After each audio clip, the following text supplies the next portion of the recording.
All right, Deck Tech. Hey, please like, subscribe, and hit the hype button if you want to hype the channel. I don't know that this is ever going to turn into something more than just a side hobby, but you know, hey, any support you guys want to give, certainly much appreciated.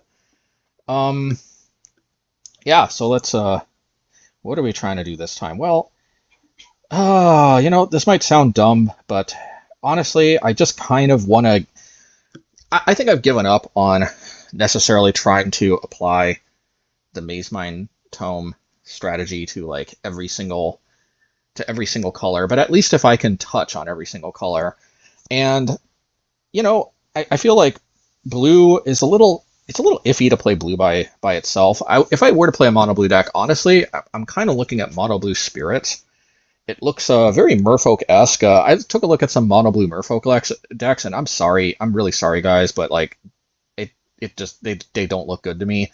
I mean, Tasana's Tidebinder looks nice, of course, but I mean the inability to hit fetch lands like you can in Modern obviously hurts. But anyway, that's because this isn't neither here nor there. At least if I'm going to apply, at least if I'm going to like try to play a deck that I'm somewhat familiar with, and I'm definitely not familiar with playing spirits, although hopefully some muscle memory with Merfolk could help. But I mean, basically, what I'm just thinking for now is I'd be happy to just try blue a little bit together with white. Um, I mean, white honestly like kind of has answers to everything. I mean, there's a reason why blue-white control is kind of the two-color control choice, the two colors of choice for control, because white pretty much deals with any permanent type, and the only thing it really can't deal with is spells on the stack, and that's where blue really can come in and help. But yeah, what's the what is the thesis statement here? Well, we're basically playing blue-white control, but we're basically playing 12 Wrath. I think Split Up is incredibly underrated. It's a 3-mana Wrath. I mean, yes, it doesn't always hit everything, but sometimes that's actually good because we're actually rocking Zerta since we don't really play any creatures, and the only permanent we really play is a permanent that has an activated ability. I mean, non-land permanent. Um, and for that matter, every land has an activated ability. I suppose this means Glacial Chasm turns Zerta off, but I don't know that Modern has any lands that don't have activated abilities. Oh, I guess they do. Like technically, what's it called? Urborg, Tomb of Yawgmoth, right? That card doesn't. Anyway, um, we're basically playing 12 Wraths, and we're playing no Planeswalkers, no other creatures. So, you know, we got to play quick in order to make this deck work because there are going to be a decent amount of matches that come down to time, and we want to be the side that obviously doesn't lose in that scenario. But the thesis statement is, I think honestly we don't really need any other win conditions besides pretty much Castle Ardenvale, and I mean that's really what the thesis statement of this deck is. We are packing a one of Mirrex in the sideboard, just in case we need additional lands, like if they're a Field of Ruin deck. I guess having one more land token generator land than they have, and most decks don't play more than 4 fields. If they do, then we just have to pretty much win on time. There's kind of no way around that. I mean, I thought of some other cards like what's it called? Like Thassa's Oracle or something. Thassa's Oracle would turn off Zerta, but then there's Jace Wielder of Mysteries, which wouldn't. Problem with Jace though is that they can always do some kind of Planeswalker removal in response to when you try to draw a card, and then you lose instead of win. Thassa's Oracle, there's kind of no way for them to get around it, because if only Thassa's Oracle said if X is greater than your devotion, then there would be more play around, because then you might be able to kill Thassa's Oracle in response to the trigger, and then they would lose next upkeep. I really wish Thassa's Oracle said that, but it says if X is equal then or greater to. So that means if you have 0 cards in your deck, I mean, the only way you can pretty much turn it off is by removing and forcing the draw cards, or countering a triggered ability, which granted, there are more and more blue spells that target triggered abilities, but I don't know that we want to play them just for that eventuality. But in any case, possibility of playing something like that on our end, of course, is there, but the issue with that is I feel like our opponents almost always end up decking before us. It's really weird. I mean, we do have a lot of card draw, but they always, like, for some reason, something about the Pioneer format, my opponents always end up putting they end up digging through their library way faster. They don't always end up with more cards in their hand, but they always end up digging through their library faster. I'm not sure exactly what's up with that, but in any case, what that means is it's very rare that we're going to be able to win by we're probably going to win on decking way before that comes into play. Also, a card like that they could just discard, or I don't know. There's also, I thought, we could play something like Elixir of Immortality or something like that. But again, that can be countered. That can be discarded if it's in our hand. And if we draw it throughout the game, it's kind of a dead draw. I mean, gaining 5 life is nice. We may not want to keep shuffling our library in. And again, like I feel like they always end up in a situation where they're going to deck first anyway. Honestly, I just kind of like Murex better, also because like it can't be discarded or countered.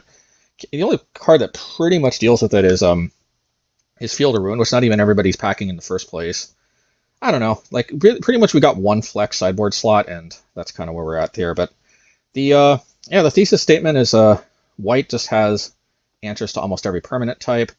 I really like Emergency Eject. It's very it's a little expensive, but honestly, this is the closest thing white has to like an instant speed Vindicate. Granted, that doesn't target lands, but it pretty much deals with everything. And this Lander token, I mean, I know from playing in Modern that like Path to Exile is just not the kind of trust me, if Path to Exile, which puts the land directly into play, doesn't even give them a Lander token, it just puts a basic land directly into play tapped when you exile a creature. Like Path to Exile is very playable. It's actually very premium. The only reason Path to Exile doesn't see more play in Modern is simply because there's so much good white removal that a lot of times Prismatic Ending or Leyline Binding, and like there's some white is very spoiled for good removal nowadays. But yeah, but this card at the end of the day, yeah, I mean it deals with almost everything. The Lander token I think is a little it's a minimal of a downside I think you could possibly have.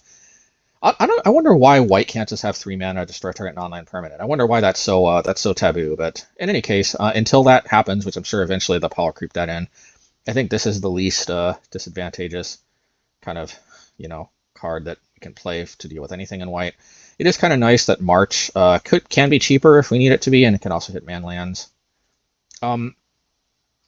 Yeah, believe it or not, I was thinking for a while I had I was experimenting with like Day of Judgment and Supreme Verdict, so it's kind of cool to play 2 almost identical Wraths. But Supreme Verdict is obviously better because if you're playing against something like Spirits or I don't know, like honestly Spirits is one of the only decks that would even counter this. But it just if it ever or those Phoenix decks. Those they can always hold up Spell Pierce. I haven't necessarily had as much of an issue with mana yet to really make me think paying 1 extra blue is that big of an issue. But I honestly kind of like Settle the Wreckage. I like the way these Wraths, like they not only have somewhat diversified mana cost with Split Up, but they also have diversified effects. And what I like about Settle the Wreckage, this is not really a replacement to like Supreme Verdict, but I kind of like, if you're going to play more Wraths, I kind of like mixing it up.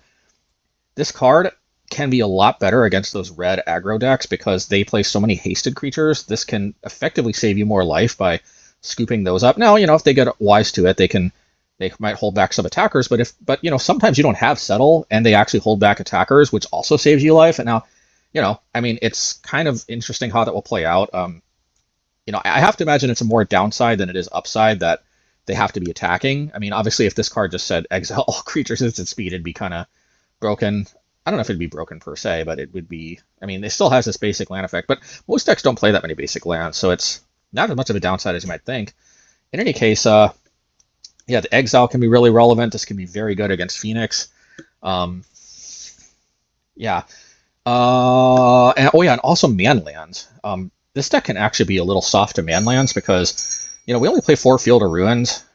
We used to play like Demolition Field too. And manlands weren't such an issue if you had 8 fields, but with only 4 fields, we can get ourselves into a situation where the manlands start to overwhelm us. And sometimes if we're using March, Get Lost on other things, like March and Get Lost are really the only creature removal spells here that actually deal with manlands. But this does too, and that's nice. Now last card here to discuss, I think. I mean, we already know Mazemind Tome from all of our other decks, but 3 steps ahead. And what I like about 3 steps ahead is that I'm almost kind of thinking, I'm in the business for wanting at least one main deck counterspell, and what I like about 3 steps is if you look at it as like a counterspell that can also do all this other stuff, I think that's why it gets a bad reputation in a sense. But like, what if we thought of this as like a catalog that also can counter a spell and do all this other stuff? And I kind of, in a way, I kind of like thinking of it like that because like, if this is just like a catalog, we're kind of playing sort of like a almost mono white control that also has the ability to incidentally counter, but we don't have to. Like if they're really strong on the board and we just need like board answers, we can dig for them. The only other card I'm really kind of in the market for, possibly in the main deck, is Absorb. I did experiment with this card a little bit, and let me tell you, I feel like this card is very, very, very underrated. Life gain is very, very, very, very, very good. If you're playing a control type deck, any way you can gain life. I mean, it doesn't come up in every single matchup, but any kind of aggro or mid-range deck, pretty much anything but control or combo, pretty much anything but control or combo, this life gain easily can be the difference between winning and losing. And you really, it's, unlike in Modern, there's no like counterspell for like 2 blue mana. This is pretty much on rate for what you're going to be paying in Pioneer anyway. This card was a monster actually in our play group when I was younger, and it's kind of cool to imagine playing this again. The only thing though is 3 steps ahead just feels really cool. And for example, we can copy our Mazemind Tome, which is pretty sweet. I mean, granted, we would need 6 mana to counter and create a token. We could also pay 6 and draw 2, discard 2, and make a copy of Mazemind, which is a good deal of card advantage just from that play. We could honestly, it's a good deal of card advantage to just pay 4 and make a copy of Mazemind Tome. Like that can be a good play just in and of itself. I mean, that represents up to 4 cards if we're not scrying and just paying 2. It's just really cool that there's just a lot you can do potentially. So it's too bad it doesn't make the copy like non-legendary, because Zerta, it would be nice to have another copy of Zerta. But oh yeah, one last card, Memory Deluge. So like, what's up with this? Why am I not playing Stock Up? Why am I not playing into this Consult the Star Chart? Believe it or not, I actually did try them. I even tried like 4 Mazemind, 4 Memory Deluge, 4 Star Charts, 4 Stock Up. Like I tried all of them. I tried some of them, but not others. I will, believe it or not, I will say the card that is the least impressive in this deck is definitely Stock Up. Stock Up, incredibly powerful card, but I just think in control type shells, like having the ability to hold up stuff like Settle the Wreckage or just instant speed stuff, counter magic. I mean, I know it goes without saying, but obviously being sorcery speed is the biggest downside to Stock Up. It's the best card advantage you can get at 3 mana at sorcery speed, of course, but I don't know, it being sorcery speed, and also honestly Into the Star Charts just felt better for the most part.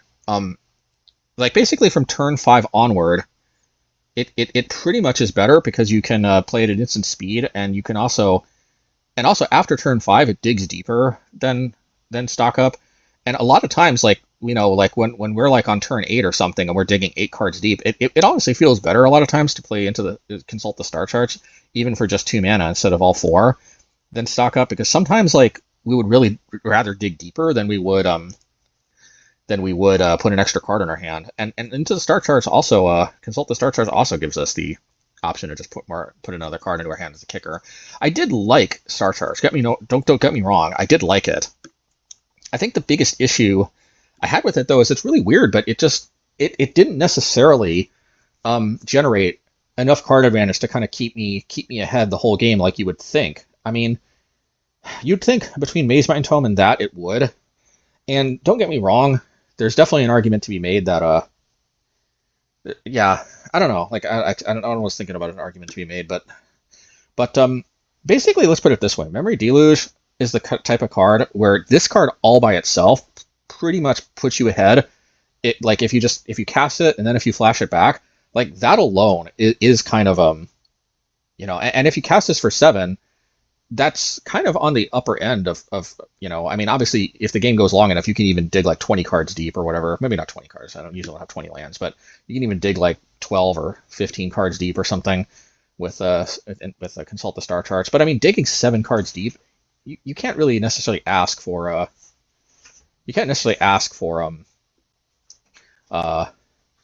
for digging much deeper. And yeah, just a lot of cards in one card. It's actually crazy to think, but this card is kind of just so much better than one of the best card draw spells that was ever printed and used to see a lot of play when I first started playing, Fact or Fiction. It's really crazy to think because Fact or Fiction, I mean, yeah, like because they split they could split the pile, and if they choose wrong, you can put 3 cards into your hand, or heaven forbid, sometimes 4 if they really misjudge and think that you really want one card bad, but you really don't. But yeah, like I mean, yeah, every once in a while you get 3 cards in your hand with Fact or Fiction. You have to imagine your opponent's good enough though that you kind of wish that one of those cards in the 2 pile was in your hand, and maybe Memory Deluge is even better sometimes up front, because sometimes you'd rather, like, sometimes even if you get 3 cards with Fact or Fiction, you would rather have one of the good cards in the 3 pile and one of the good cards in the bad pile than you would 3 cards, even if it has a good card and therefore is the tiebreaker. So Memory Deluge, I mean, it also digs 4 cards deep. You put 2 into your hand. Fact or Fiction digs 5 card deep, allows your opponent to split it up. There's an argument to be made that Memory Deluge is even better. Just at a 4 mana instant speed. But even putting that completely aside, and of course putting aside the fact that it costs 2 blue instead of 4 blue, which I think is not. It does come up sometimes, but is mostly a distinction without much of a difference. This it's really just the fact that this card has flashback, which from the first time I saw this, I'm just like, wow, this is a really pushed card, and it's just crazy that now they're printing cards that many people I assume I would think kind of power creep this like into this like consult the star charts, which I kind of like because this card has dropped in price dramatically, right in time where I actually want to experiment with a blue-white control sort of idea, or not idea, but variant. So that's nice. I was expecting this card to be pricier, but hey, we'll take it. But yeah, just the fact that this has flashback is the main reason why this is kind of my this is my main. This is kind of all the card advantage you really need. Mazemind and Memory Deluge. The card advantage is just out of this world. Yeah, so 3 steps ahead is also potentially card advantage engine, as you can tell. Counter, draw 2, discard 1, or copy a Mazemind, which I like, but I will say I definitely have my eye on Absorb. And this might be kind of overkill, but I kind of like the idea. Like sometimes we are just stuck with nothing to do at end of turn. Yeah, we can crank out castle tokens, but and not in every matchup. I mean, you'd be surprised how many matchups the opponent just zips through their libraries so incredibly quickly that that they're basically going to deck themselves before we would even win with token attacks. It's sometimes we just want castle to just make sure we draw into counter magic or whatever, and we can always do one or the other. But mainly the thing I like about castle is it's just kind of so free, especially when we're playing 8 Plains Islands. And Meticulous Archive, by the way, we're not necessarily doing anything on turn 1 anyway, so I think this is pretty sweet. Surveilling 1, making my castles come into play untapped. This is way better than the temple, which kind of sucks because this temple is like dirt cheap. So if if you're playing on a budget or whatever, but it's honestly like on MTGO, it's not that bad. In paper, maybe this a little pricier.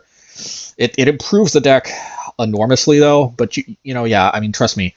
The main issue, honestly, if it was just Scry versus Surveil, I mean, the only time Surveil really comes up that much is if you put Memory Deluge into the graveyard off of it. Sometimes that's a good play. Whereas you would get no value, so to speak, if you just put it to the bottom. But I will say most other times you actually want to put the card on the bottom. Most of the time, the Scry from the temple, from the equivalent Temple Mystery, whatever, is better.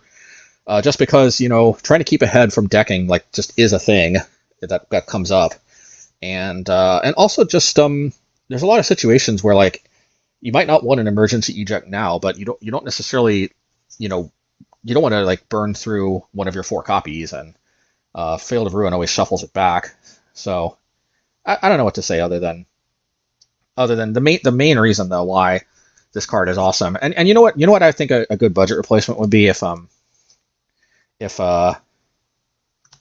yeah like I think here's an idea for for a budget replacement, so to speak.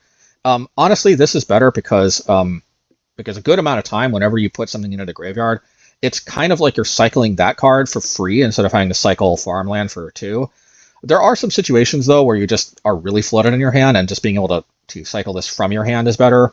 But yeah, this card would probably be better, mostly because I mean, not better than Archive, but better than the Theros Temple. The main thing is that castle and that both castles they become so clunky. Like without one of these island planes, one or the other or both can end up becoming so clunky. Like yeah, and all you need is one of your 10 islands or one of your 10 planes, and then essentially these cards become pretty much free roll, just better than basics from that point onward. And anyway, sideboard, Soul Guide, Lantern. There are graveyard decks. It's funny though. There are some situations where the opponent's playing stuff out of their graveyard, but like I don't even know if I end up wanting to bring this in. There's a surprisingly few amount of decks in Modern that are almost kind of pure graveyard, like all in sort of graveyard decks. An example of a deck that in the past was kind of an all-in graveyard deck of sorts was that Reanimator, vehicle deck. I don't know what it's called. But the issue there is that that deck has turned into kind of an aggro deck that plays that Monument or whatever thing from the Aether Drift, and that creates a situation where you need artifact removal, you need creature removal, and sometimes specifically stuff like March. And by the way, that's another deck where Settle the Wreckage can potentially be way better than other Wraths, because you really need to be able to exile very indestructible stuff when you discard a card and it becomes indestructible. But yeah, they're a deck like that, I mean, Soul Guide can be good, but the problem is you might end up in a situation where they're not really on the graveyard plan, and then this card kind of becomes a dead card. But even in that situation, it's kind of nice that this card can cycle. So that's one consideration. The main thing I like, though, is that it doesn't turn off Zerta. And Zerta is a very underappreciated card sometimes. Like, it's sometimes nice to just have an additional clock. Sometimes just, reducing the cost of activating Mazemind, activating castles. I don't know, activating fields. Like, yeah. But there are, believe it or not, there's a dredge deck in Pioneer. I thought it was incorrectly in the Modern queue once when that happened, and having something like Soul Guide can be excellent. But yeah, Negate. I really like the idea of playing a card like Negate. I think this is main deckable. The main thing that keeps me from main decking it is there are decks like Humans and whatnot that just don't really play much of any non-creature spells, and sometimes they even play Cavern of Souls, so even counter spells that can't hit creatures sometimes can be blanked very easily. So yeah, but it hits so much stuff against all kinds of decks from mid-range to control. Anyway, there is a consideration to play it main deck, but I think like something like 3 Steps Ahead, which is both a card advantage engine and a counter spell and can hit creatures. I feel like this just makes more sense as a main deck card. It probably goes against the conventional wisdom that I think most blue-white control players. I mean, they also would play Dovin's Veto.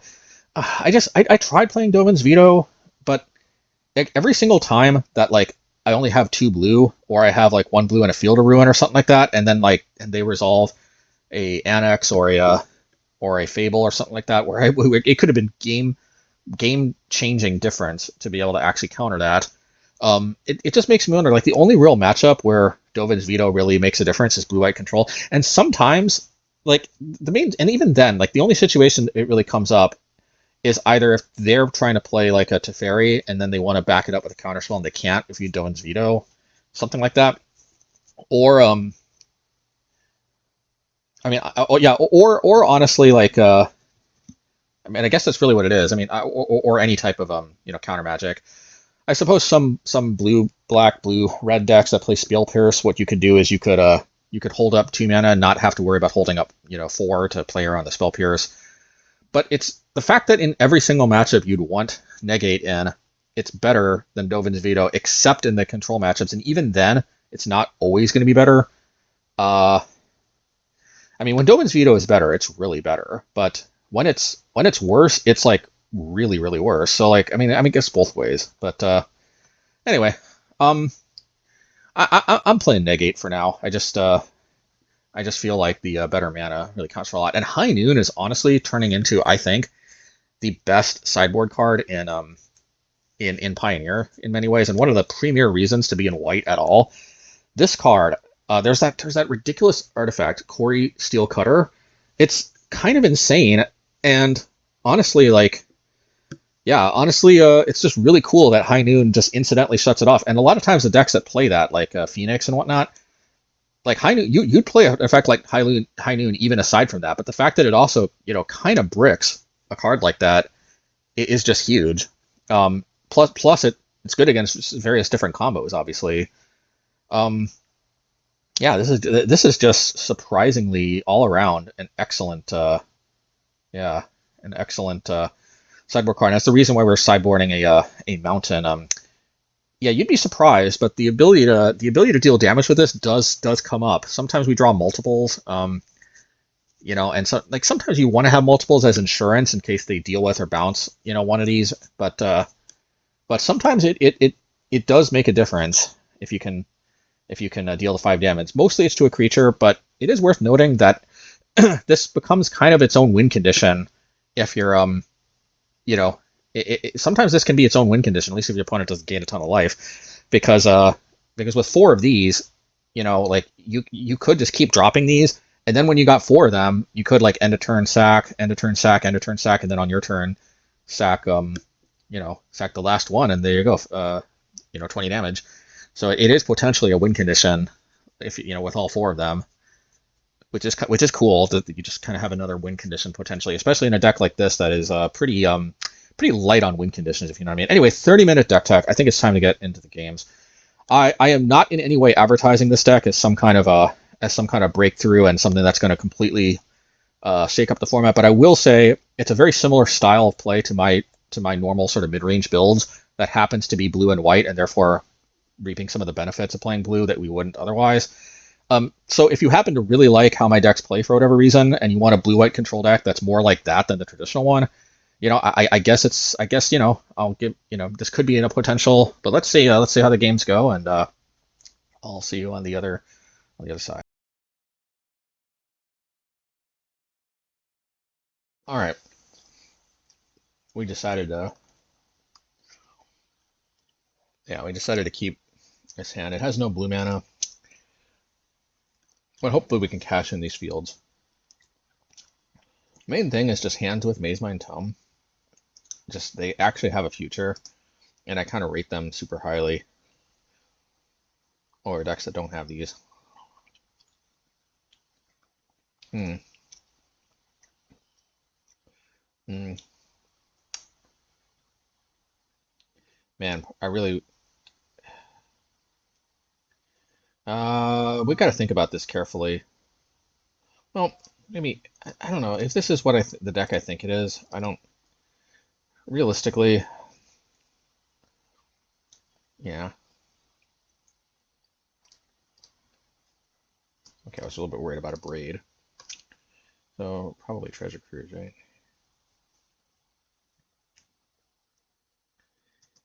Alrighty.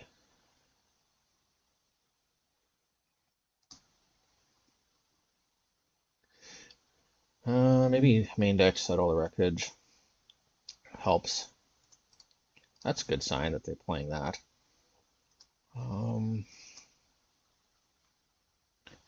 What is playing this do? Not much. That's Meticulous Archive. Honestly, this can probably go to the graveyard. I don't think we're that much into the market for that many tap lands.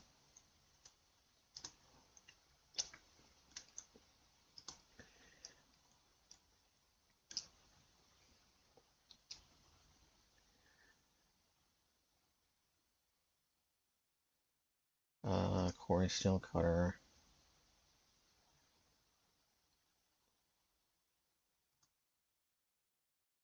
I was not expecting that.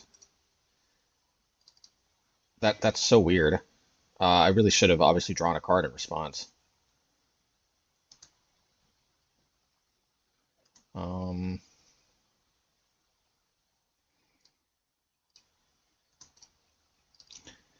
just hold up 3 steps. I guess we would have had to have discarded if you think about it. Yeah, that's totally the reason why. That's totally the reason why we didn't draw. I'm just kidding. Yeah, when you start memory delusion, there's just no way around it.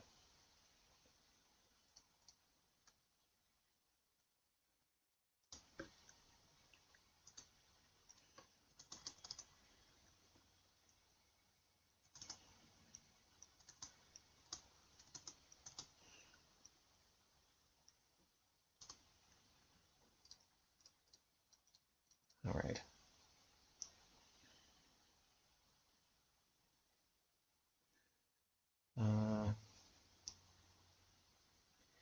I think we need Supreme Verdict and Settle the Wreckage.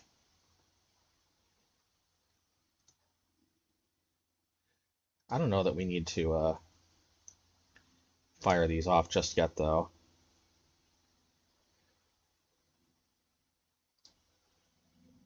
Should I play Mazemind, hold up 3 steps?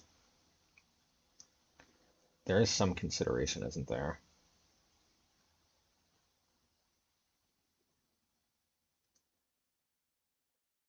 I really wish I could play Settle the Wreckage on any creature that attacked at end of turn, but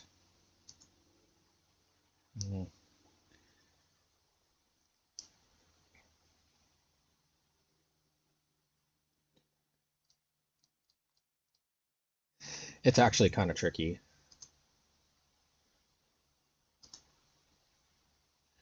We might honestly just scry.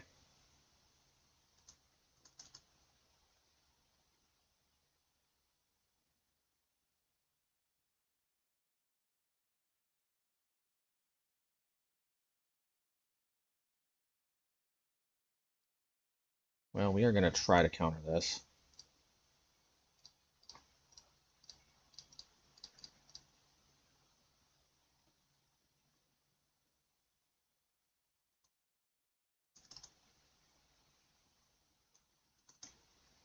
Kind of wish that was Absorb. I could use an extra 3 life, but it is what it is. I actually, no, I think that can be the bottom. Uh,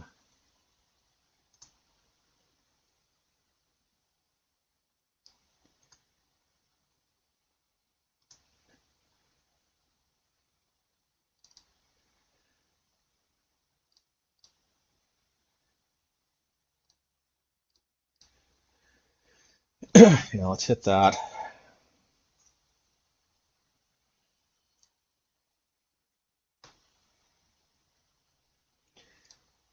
I guess since I don't have a counter spell to hold up, we'll just do this now.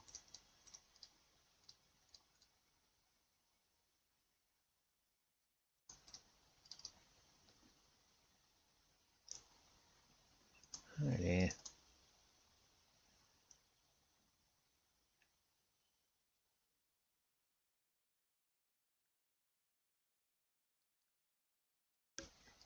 They're being very aggressive with the Flood Maws. I actually kind of like this.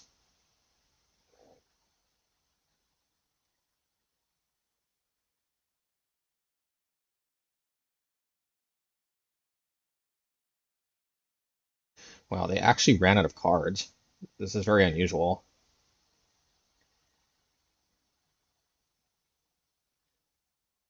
Okay. I wonder if we should go after the Spire Bluffs. Maybe we will, actually.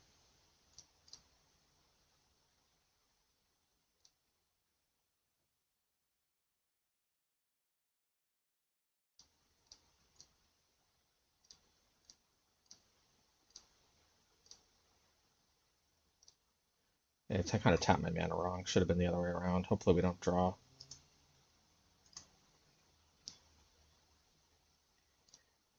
So this is good.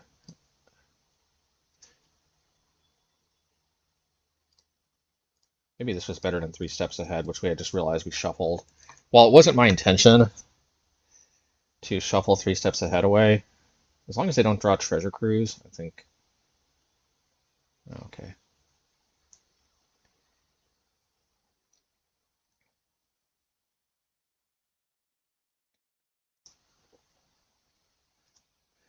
Meticulous Archive. I think that can go to the graveyard.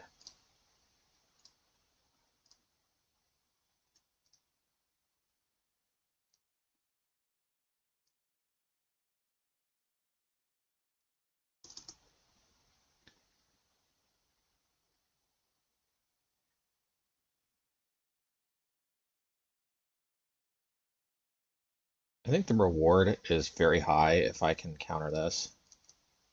Let's see. All right. Well, we tried. Let's do this in response. I don't want them to, hit us with too much.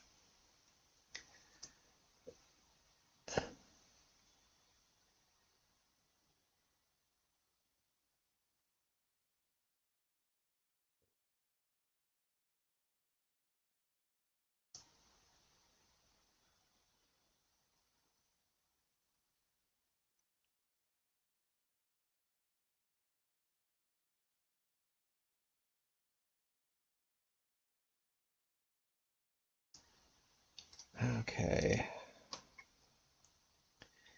Alrighty. I think let's do this. Like March. Maybe Hollowed Fountain, right?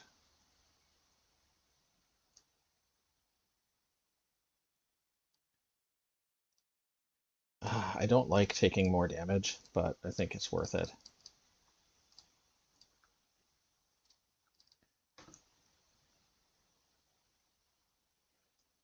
I guess in theory they could play a land double map, kill me with Phoenix, but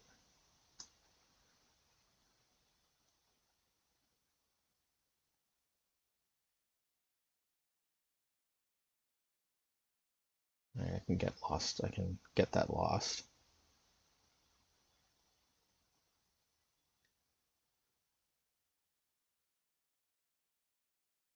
Okay. Should I draw a card or should I get lost?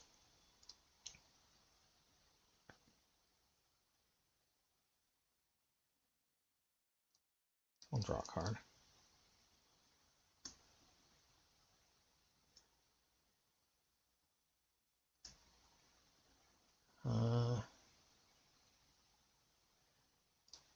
We'll do this again.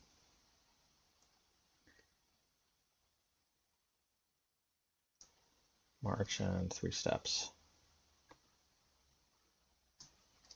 I think we can afford to be patient.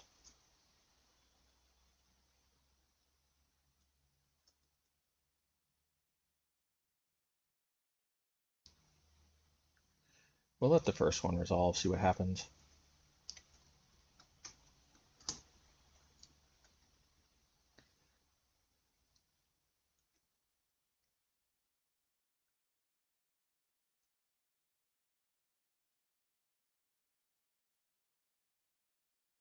I would have thought they'd put that to hand.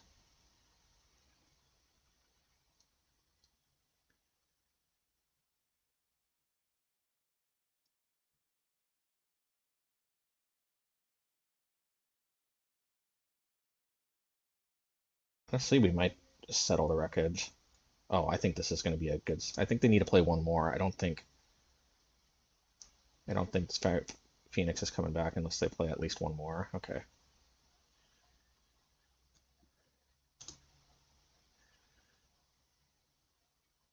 Hopefully they don't have land spell pierce. And this is where settle is gonna be freaking fantastic.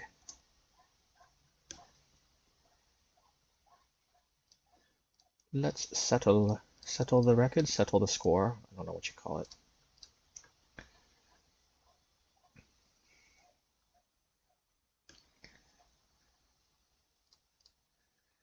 Alright.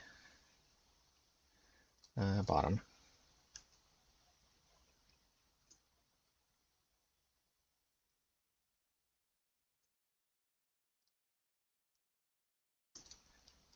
Honestly, I think we just play towards them decking at this point.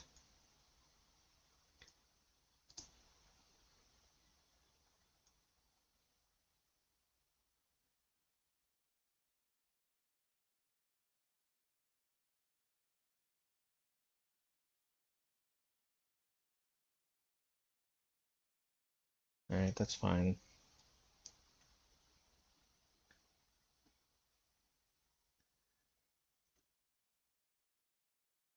Remember, we can gain 4 life if we really need it.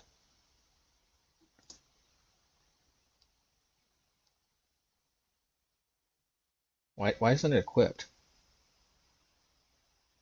You may attach this equipment to it. They just chose not to. Probably misclick.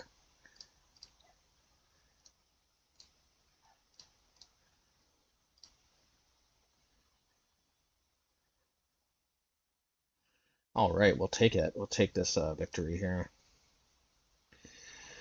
This is definitely a matchup for High Noon, no doubt about it. I don't think we need Field of Ruin, although it can be useful like we did last game. But honestly, getting color screwed is probably a bigger concern. Although in a weird way, Field does kind of color fix. I just think it's probably the most cuttable. We can't cut basics because we run out of stuff to fetch with our fields. We can't cut the duels because they're too important for color fixing.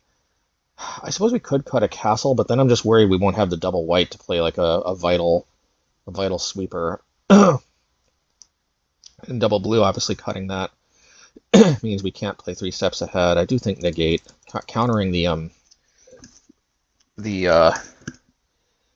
pretty much countering the treasure cruise won us that game. um, let's see. I think split up isn't so useful because they're very likely to have a tapped and untapped creature.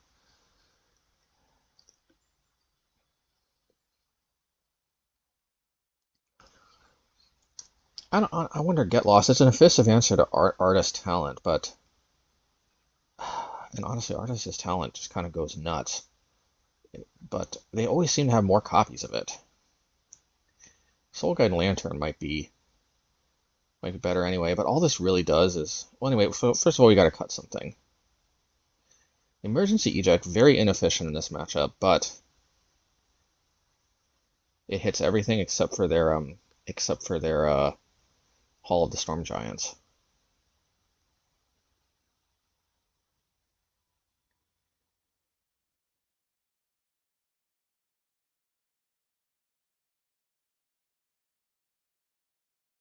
Uh,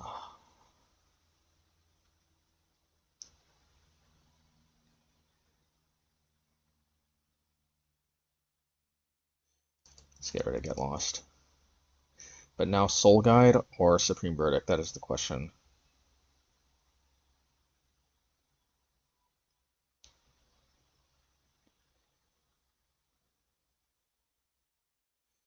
I can't imagine cutting Supreme Verdict. I can't imagine. Man, if this isn't a matchup with bringing Soul Guide, then I wonder if we even want Soul Guide Lantern. Because, like, if there ever was a matchup for Soul Guide, it's got to be this one, right?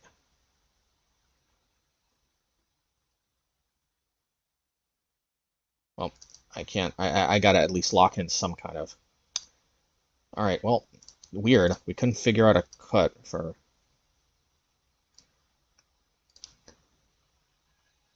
You know, Soul Guide's kind of a trap if you think about it. It's really only good against Phoenix, and their deck does a lot more than just play Phoenix. Not a perfect hand, but we'll keep it anyway. It's building up towards a settle.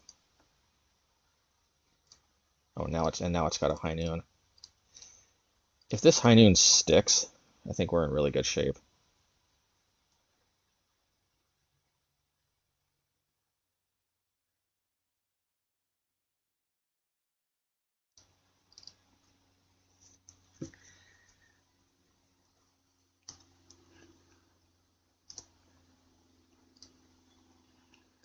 Uh,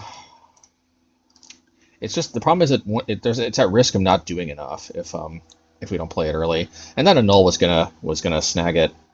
at some point anyway. There was no other good time to play it either, because next turn we wanted to hold up 3 steps. Okay. Uh, we gain a lot by waiting just 1 turn to play around Spell Pierce. Plus, we get to hold up 3 steps ahead.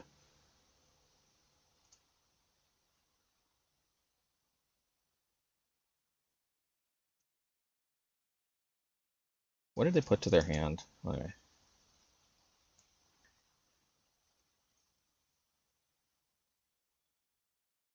Okay, that's fine.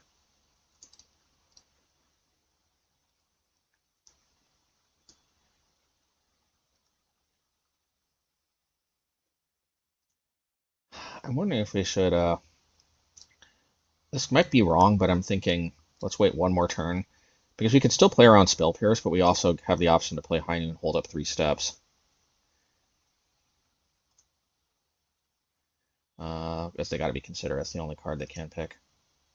But the thing that I'm worried about with 3 steps is always it getting stuck in my hand.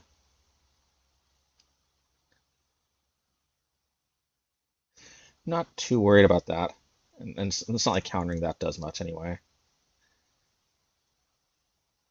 I could cycle 3 steps, but I think it's kind of too important.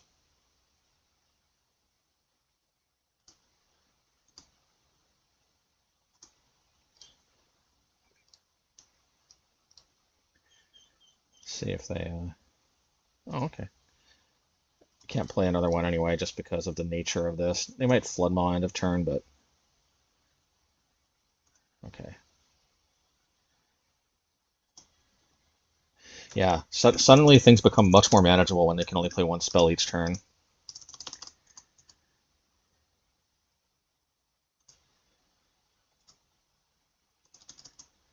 I'm almost tempted to 3 steps ahead. Artist talent. That's fine, we'll march that.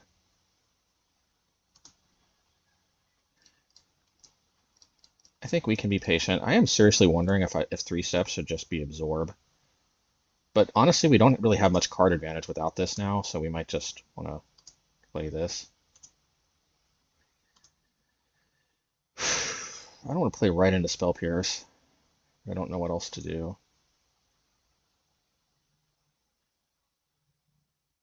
Should we play another High Noon?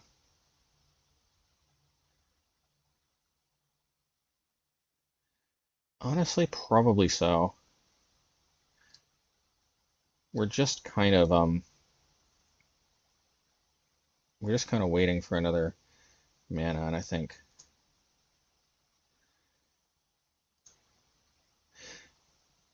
it's not a dead card because once we draw one of our 3 fields or our 1 random mountain, then we can but we ideally want to hold want to be able to play around Spell Pierce. Although next turn we might just have to start firing these off so we don't just die. Okay. All right, you know what? Not ideal, but I think we have to 3 steps.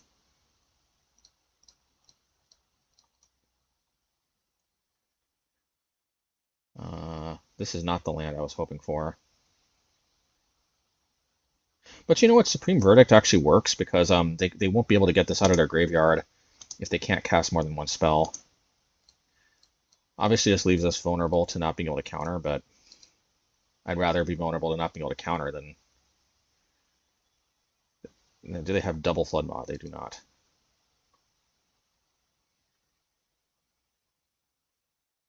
Okay, that's fine.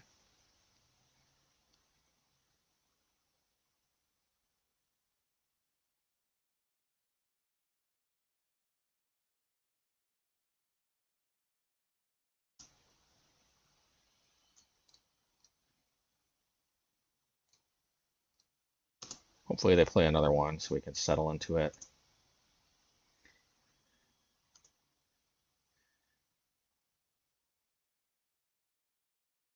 Maybe we should have played Supreme Verdict.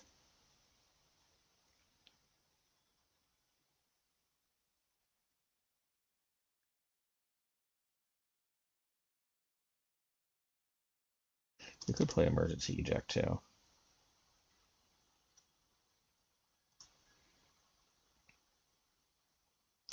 Yeah, let's emergency eject.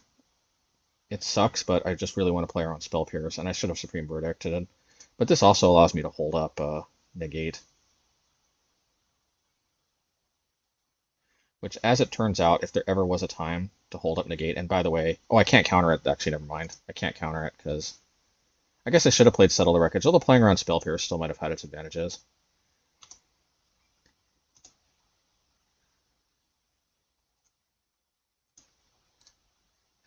Well, now we pretty much de facto play around Spell Pierce anyway, since I can't play something and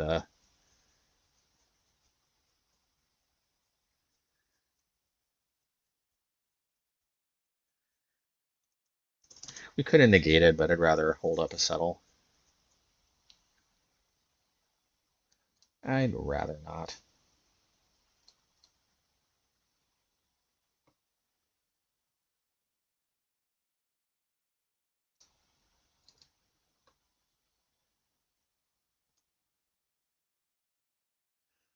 Ah, this is very not ideal. And the funny thing is, we even drew a little deeper into our deck with 3 steps ahead. Sometimes you just don't draw.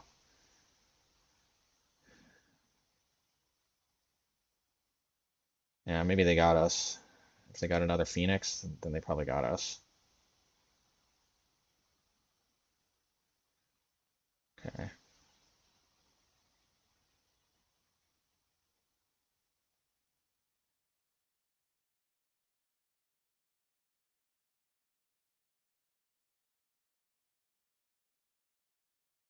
Um, my goodness, I just cannot draw another land. Now the question is, do we want to lose to Spell Pierce or do we want to lose to Arclight Phoenix? My reasoning is that they're slightly more likely to have Spell Pierce because I'm assuming they have 4 Spell Pierces and only 2 Phoenixes left in their deck. There's a negate, which would have absolutely created a problem for us.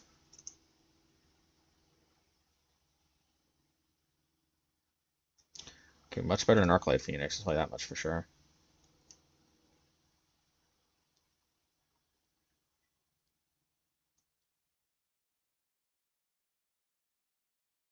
This is just very, very amazing.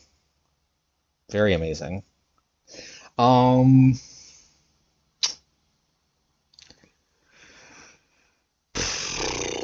we know they got negate. I think we have to do this, as cheesy as it sounds. But they could have another fairy, but there's just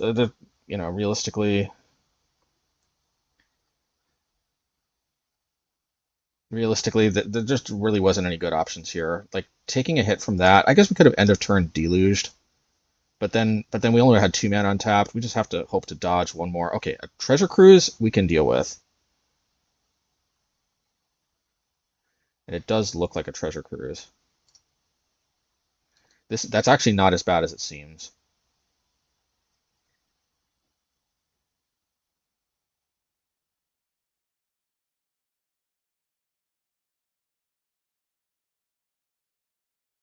All right, it's not shock.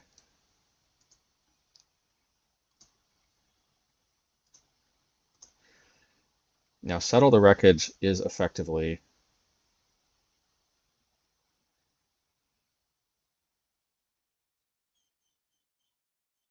Okay, let me think here. So I think we have to do this because we know they got negate. So we have to counter, draw 2, and then hope they don't have a Phoenix, which they probably do, but the problem is we know they have a negate. So, did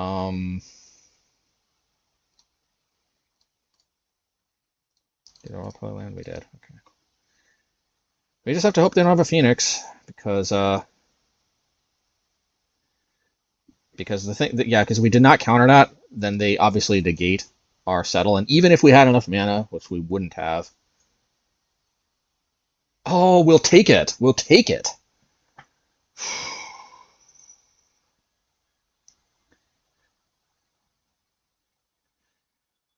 Okay. Really wish that was absorb. Play another high noon? I mean, maybe so. One of the only ways we lose is by. There's two ways we lose. There's nothing we can do if they play oh, wait a minute. 1, 2, 3, 4, 5, 6, 7. I guess we do play around Spell Pierce. Oh, but it's negate they have. Actually, yeah, let's do this. What this can do is it plays around them having a bunch of Flood Maws or something, and we still do have the ability to. Okay, that's fine. We weren't super wedded on that anyway, and now they can't play an end of turn fairy. And if they play a Phoenix, they can't back it up because they can only play one spell each turn.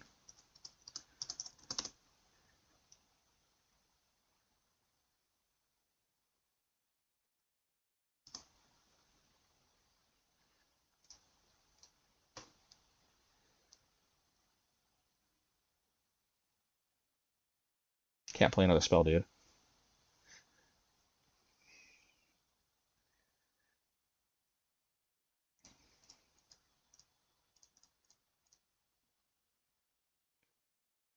Okay.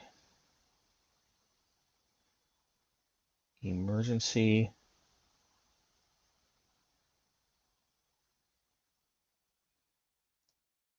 Honestly, I don't think we need Mazemind.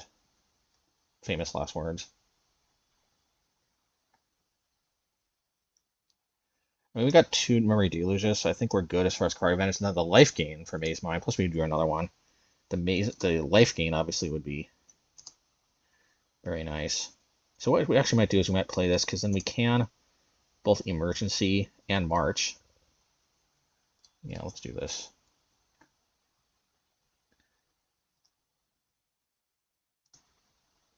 Actually, we just okay. I was gonna say actually we made a huge mistake. Oh, I was worried they were gonna play a Brazen Borrower, in which case we actually had no answer. All right, let's settle that. We could also just crack High Noon, but might as well settle it.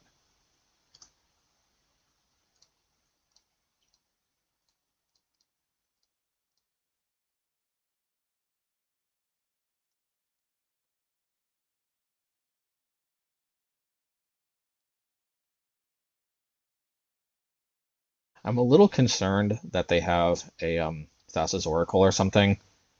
This seems like the kind of deck that should pack a Thassa's Oracle. I like hitting the land drops.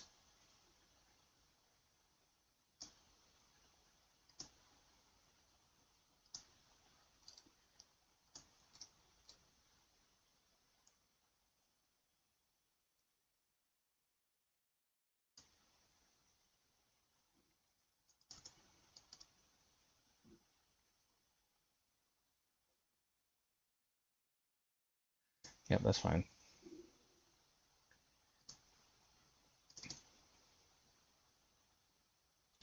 They do realize we got the High Noon anyway, right?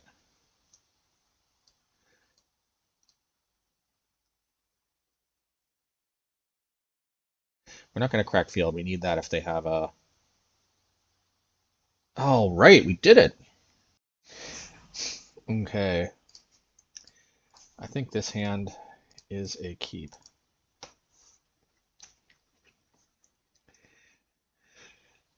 Oh man, we if it's the mono black deck, this deck has been challenging. But you know, I'll keep it just because I know it's a little risky, but at the end of the day, it's a powerful card. Um, since we got nothing else to do this turn, might as well.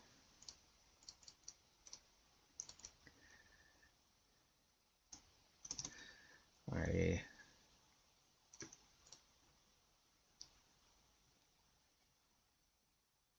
We need an answer. It's not an answer. That is an answer. Alrighty. We can wait. You never know. Maybe they'll play something. They'll play like another one or something.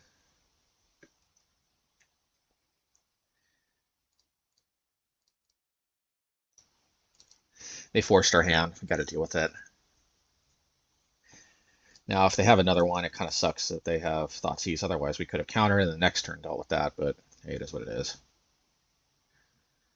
I got a feeling they'll take 3 steps ahead, which means it can never be that bad. Oh, okay, they took that. To me, that signals that they've got something that can resolve this turn. Otherwise, 3 steps obviously is very powerful. Yep, sure enough.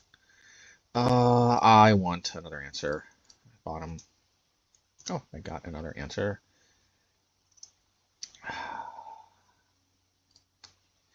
Yeah, unfortunately, we got to do this now because otherwise they can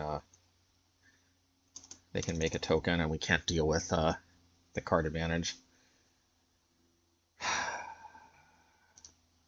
Now, if they play,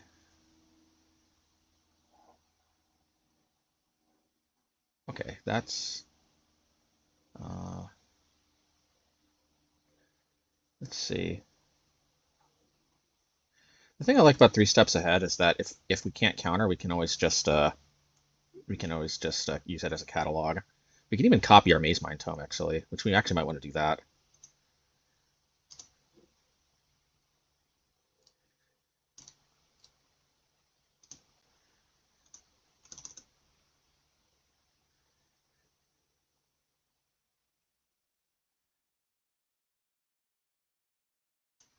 Yep, that's fine. We'll discard this. And if they don't cast anything, we'll copy the Mazemind. If they do, we'll counter, draw 2, discard 1.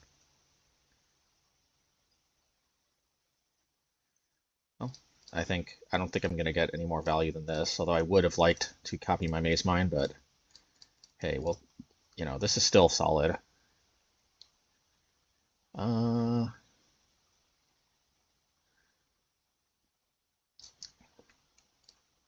That could be a mistake if they play like another Graveyard Trespasser. But the problem with Settle is we have to hold it up anyway. Okay, so yeah, but we would have had to have held it up.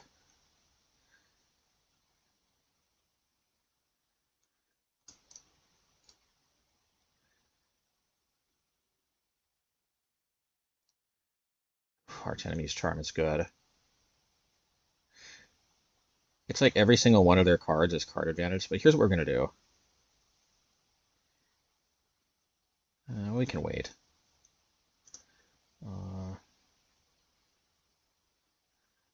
So we could discard this. Hit the Graveyard Trespasser.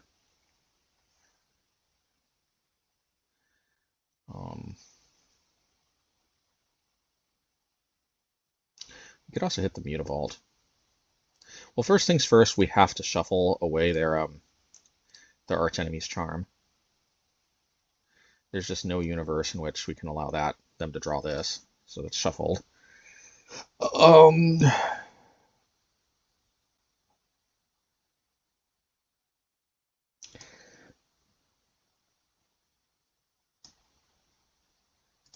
you know what I'm going to do?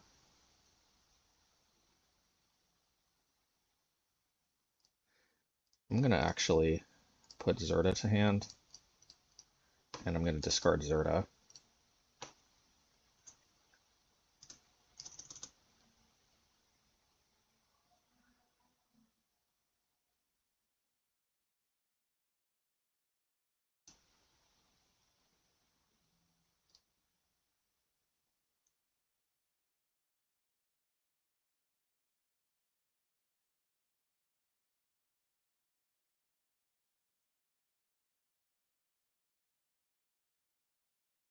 I probably should hit the Mutavault.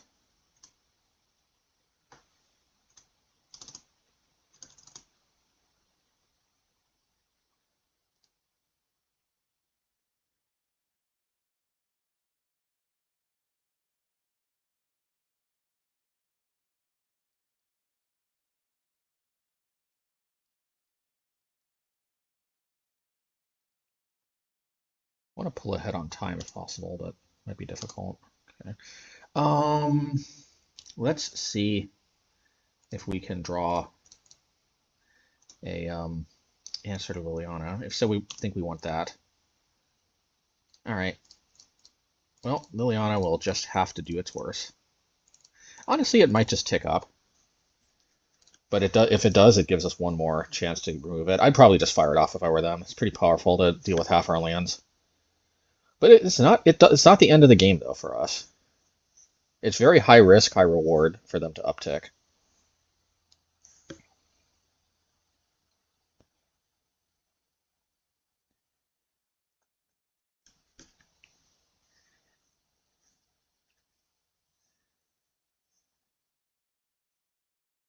So they go for the high risk, high reward play. Honestly, I probably won't draw an answer. Well, that's a good one.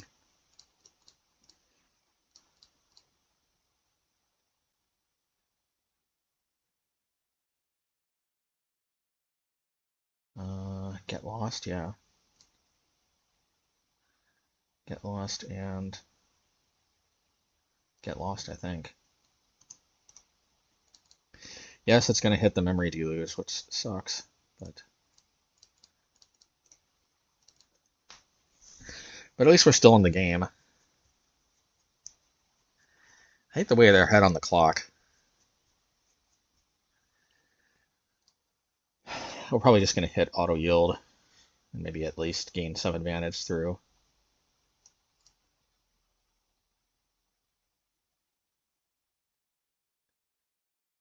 It's weird. I thought they revealed a swamp.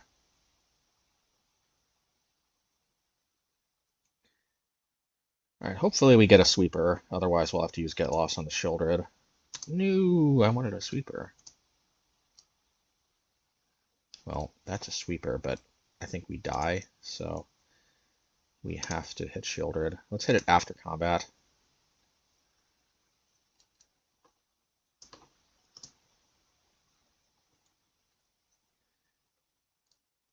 Can't hit it after combat.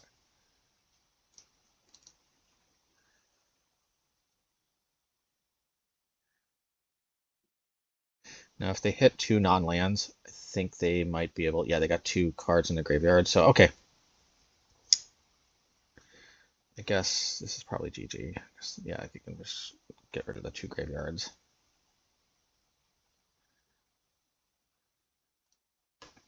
Why did they? Oh, okay, of course, leave that on top.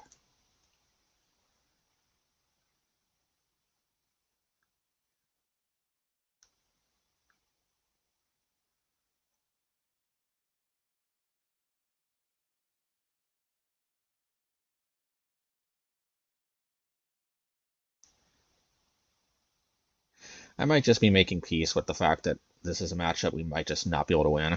But I think black-red mid-range, what you would think would be more common, and I think it probably is in the real meta, but in the Magic Online, they seem to have more mono-black. But that being said, if I can win game 1, sometimes I might be able to actually win on time. I think I have won on time in the past. Uh, we need to max sweepers because they have so many of those ward creatures. But that kind of creates a problem. I think out of all the cards, March is the most cuttable. I like Soul Guide because I want to be able to deal with Archmage's Charm, but the problem is there's like literally nothing else to cut. And the Wraths can also somewhat kind of counteract the Archmage's Charm since we have multiple of these. Yeah, so our main focus, we're going to try to be ahead on the clock because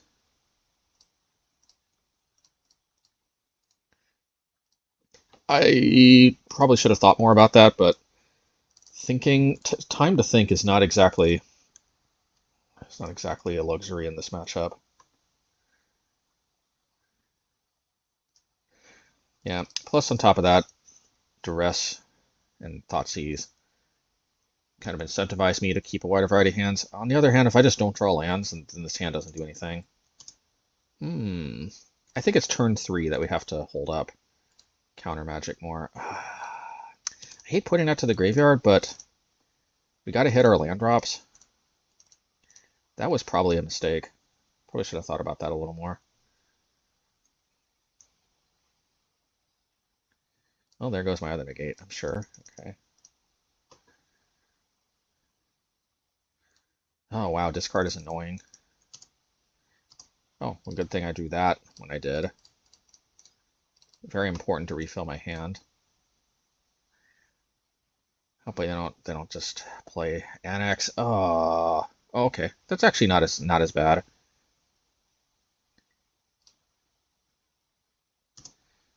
Okay.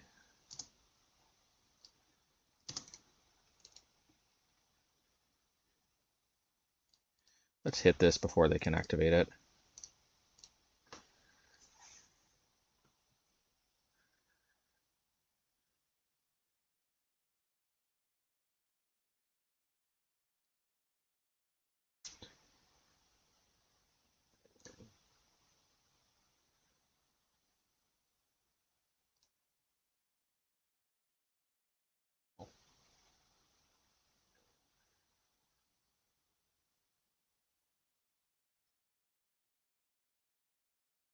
They got shielded, I just know it. So I'm gonna draw a card in response.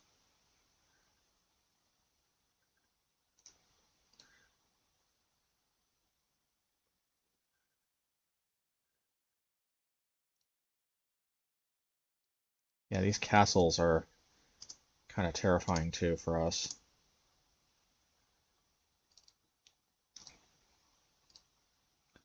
Honestly, we'll put this to hand.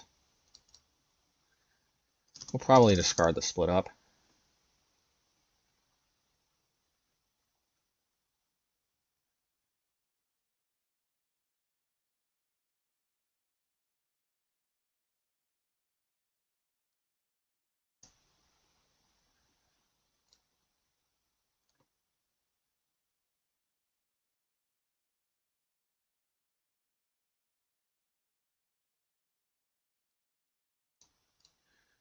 All right, it's fine.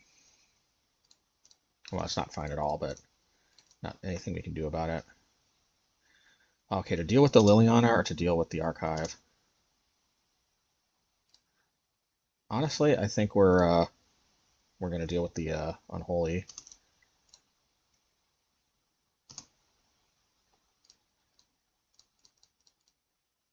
I know, seems so weird, right? But I think we can. I think we can survive a Liliana.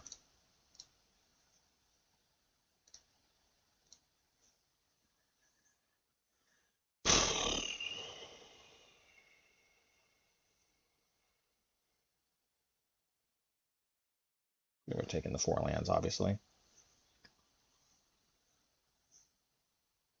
We might actually keep these.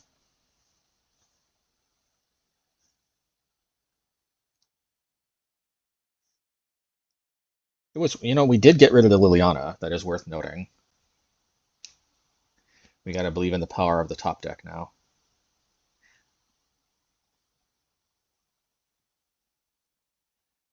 And Sunset Saboteur is not as bad as some of the cards could be.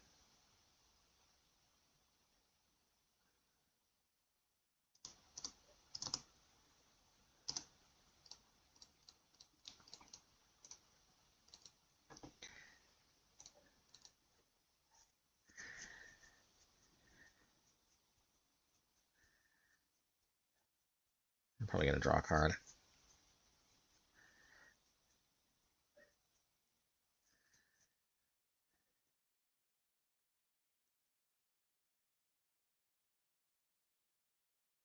Ah, there goes my memory deluge. See, this is actually honestly one of the main problems with this matchup is that my late game card advantage, and that's the main thing I like about memory deluge. Well, kind of everything went right for them, and everything went poorly for us. I will almost certainly block if they give me the chance.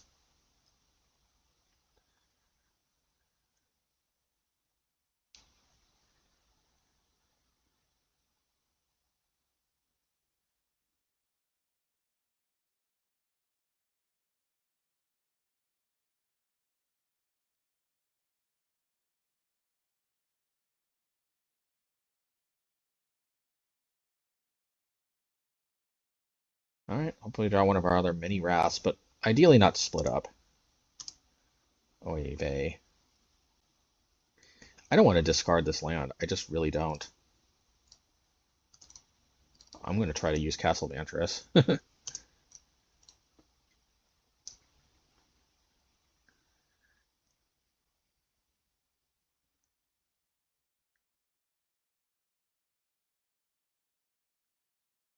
Oh, I guess I'm dead.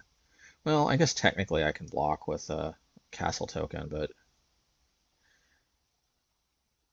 yeah, there's kind of no beating this deck because every single one of their cards is kind of a must counter or needs a sweeper or discards my hand. Like kind of like every single one of their cards is card advantage.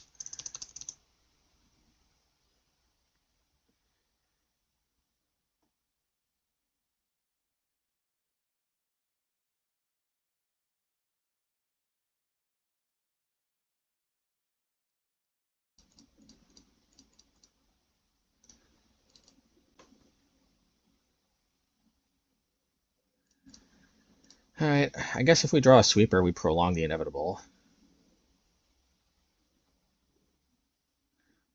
Oh, I'm glad they played another creature. Okay, that's a sweeper. You know, we've got to stay on the positive side.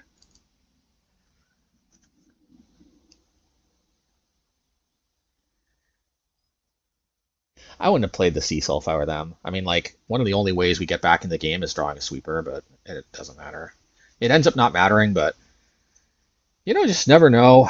I just feel like when I misplay, I throw the game, but they can misplay all they want, which probably is an indication that their deck is just more powerful overall.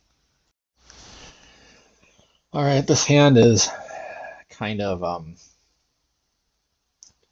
is kind of so-so, but at the end of the day, we got a sweeper, we got card advantage.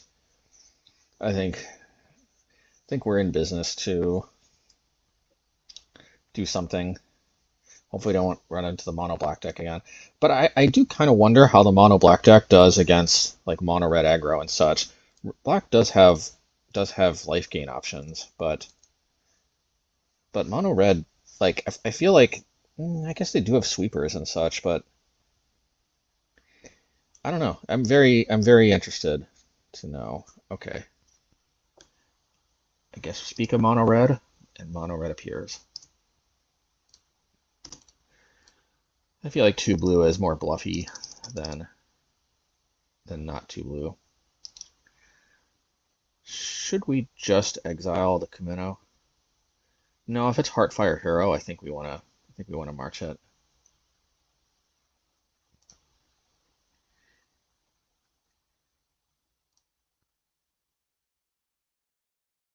And if it's Core Steel, yeah, Core Steel Cutter.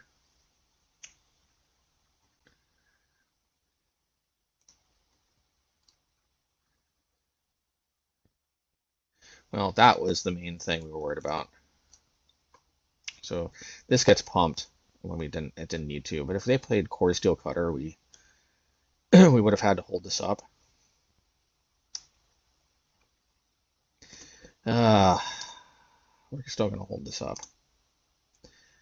Um,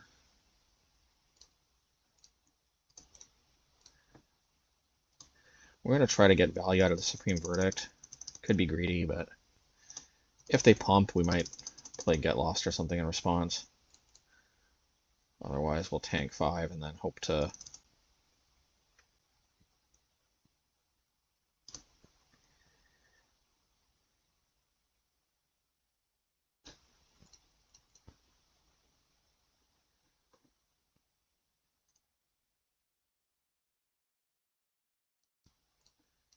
I think I think there's just too much advantage to be gained by doing this.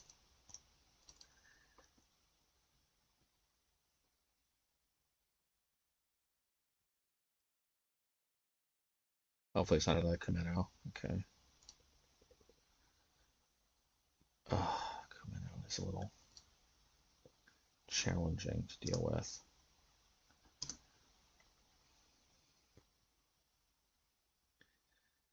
Honestly, I think we Supreme Verdict.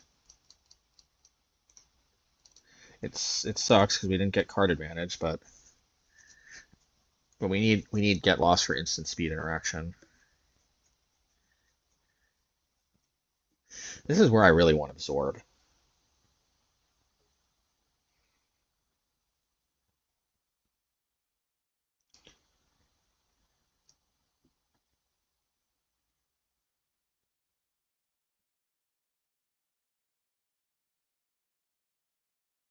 Well, hopefully we draw another March.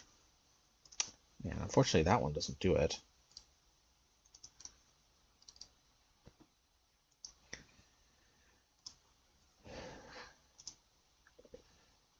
Well, hopefully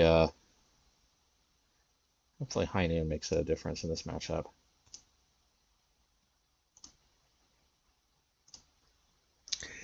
Well, it's very rare that we get the opportunity to do this without having to counter a spell, so let's... This is definitely a matchup where I think Settle the Wreckage is good, and we obviously need March so that we can prevent them from drawing 2 cards. Both of those cards are not particularly useful.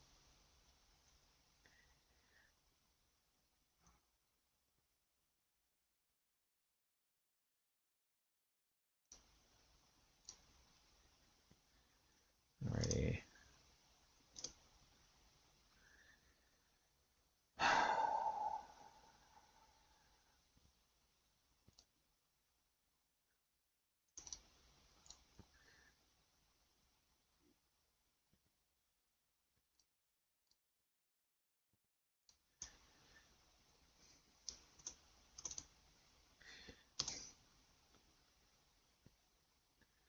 I think Settle the Wreckage is really good in some matchups. Obviously, it's not good in all matchups, but it's really good in some.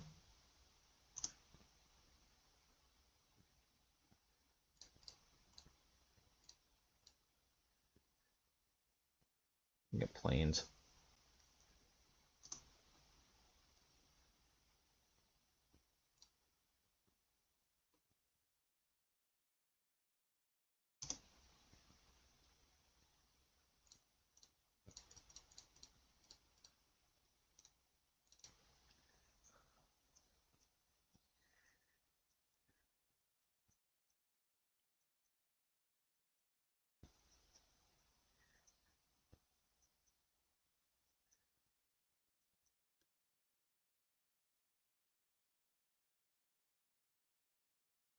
Okay.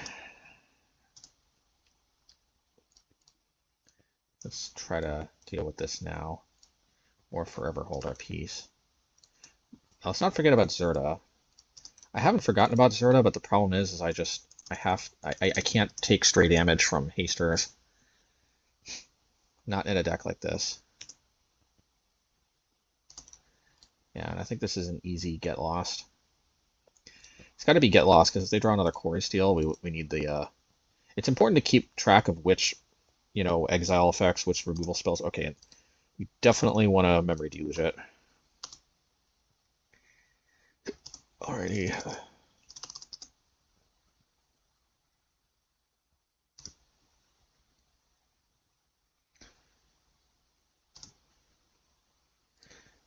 Yeah, that's fine. Kind of thinking we should do this in response.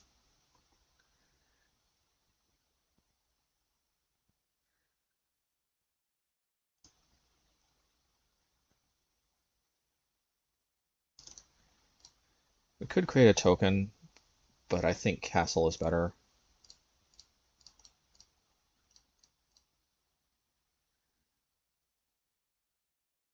Man, both are good, but I think 3 steps ahead is a little better. I'd rather draw that one first.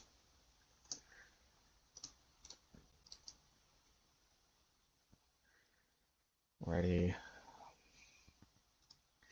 It's an open question actually at this point if I'd rather absorb or this, because this is kind of... So on the one hand, man, I kind of want full value.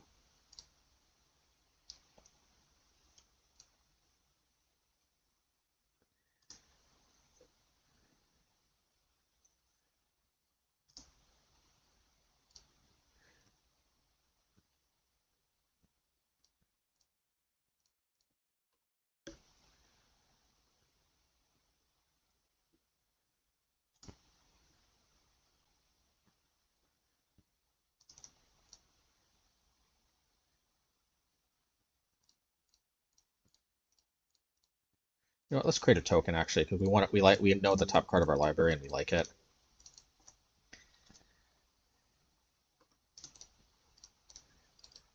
Might seem weird to attack, but we actually need some kind of clock. Very, very slow clock, but we need some kind of clock.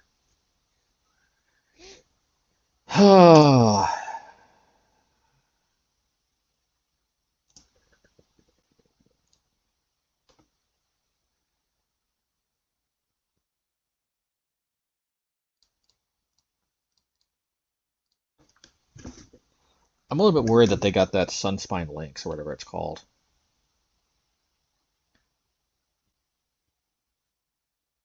Okay, they dealt with my token.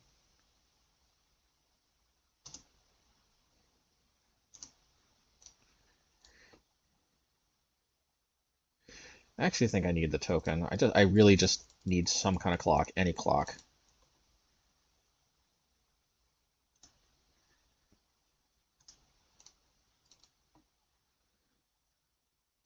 And yes, I know about Zerta, but I just can't.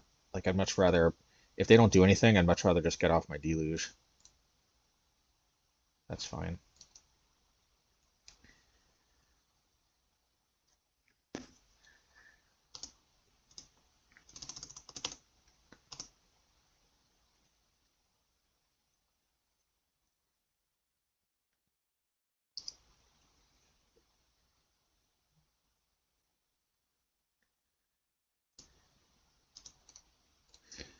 All right, deluge time. Uh, it's got to be double Mazemind, right? The life gain is just super invaluable.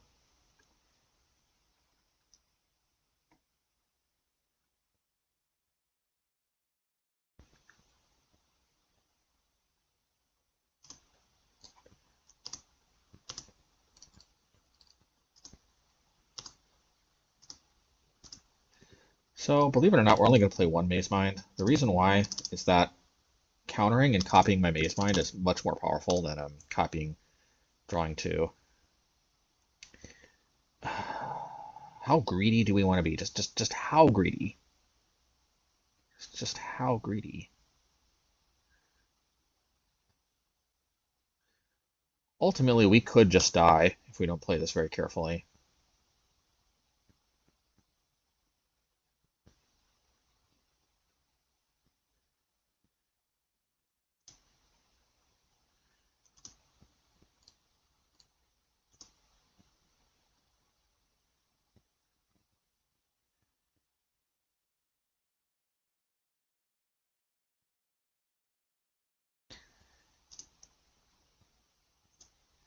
We have an answer to Core Steel.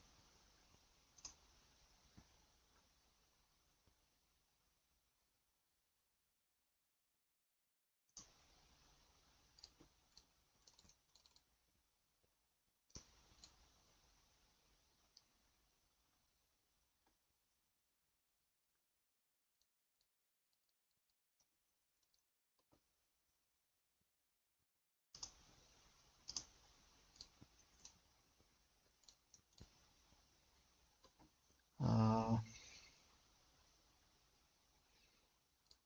at this point, I'd rather just play these.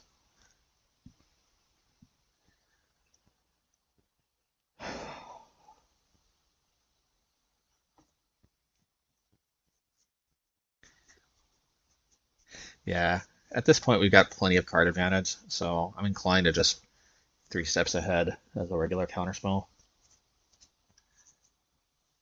Would be.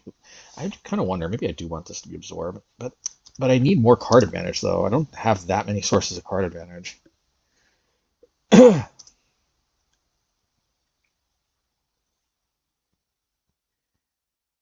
Opera love song. You know, since this is kind of a 2-for-1, let me counter that.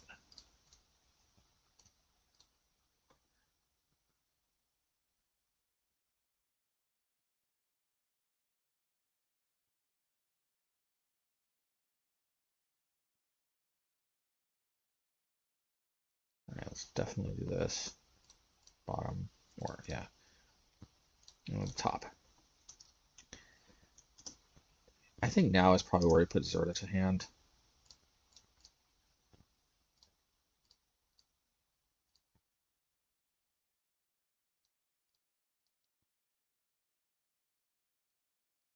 Risky, but we wanted to hit our land drops. Definitely top.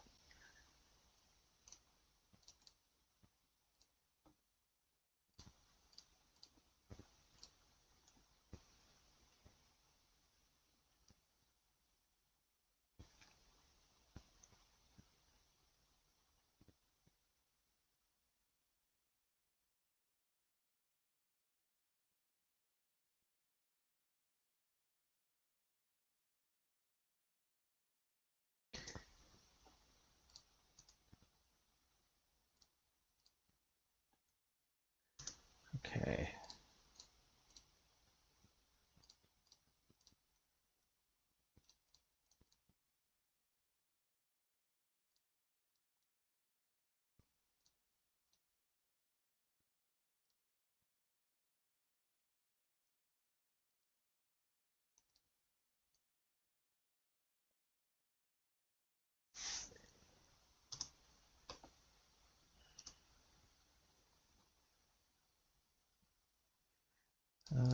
I would rather not.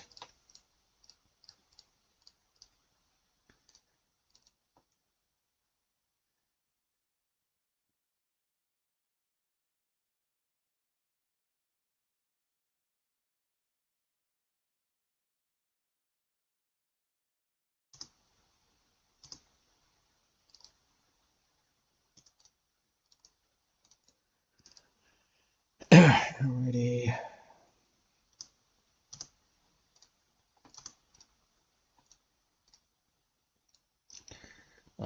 That's fine.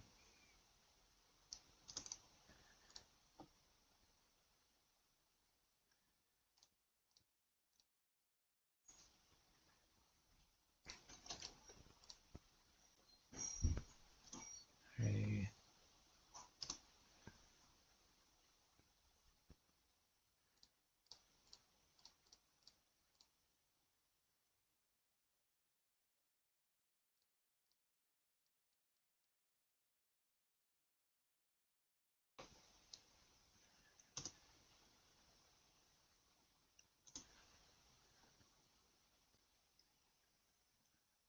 Okay, we'll take it. Definitely this is a matchup for High Noon. I don't see that many non-basics, so I think we'll take out this. You know, with the power of Castle Vantress, maybe we don't need the draw effect of 3 steps ahead that badly, actually. There is an argument to be made, although it always felt sweet when we play it, but the extra life gain just really cannot be understated.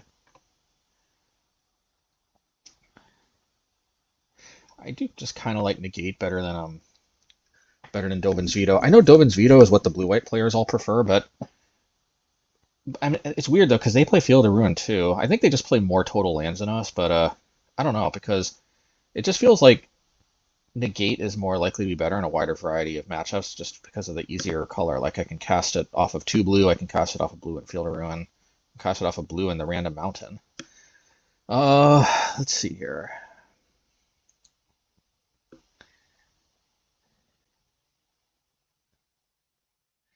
I wonder how important split up is. Honestly, being cheaper is potential to save more life. Probably is just better. We can't forget though, there was that one match where I feel like using this as a catalog just really was important. Plus, it can kind of gain more life in an indirect way by copying Mazemind Tome, so there is that. But that's a kind of a very long-term life gain strategy. But yeah, actually, I don't know. So, definitely Supreme Verdict was cuttable. Emergency Edict is also probably a bit overcosted. I would say negate because this counters Seek the Beast, Opera Love Song, Quarry Steel Cutter. Yeah, it does a lot of work.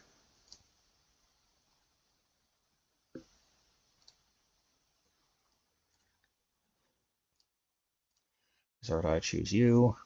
Hey, it's got High Noon. Yes, they might have Pick Your Poison, but at the end of the day, what am I doing? And actually, yeah, and I have to play Castle Ardenvale. No planes here, so this is a tap land until further notice. No blue mana to cast this stuff either. All right, if they have Pick Your Poison, which seems to be their poison that they pick for enchantment removal, then I think we're just kind of screwed. On the other hand, this is our best chance to do anything really.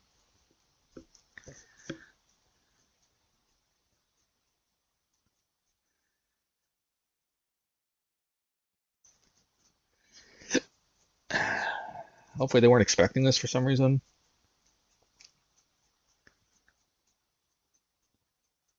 That's very powerful.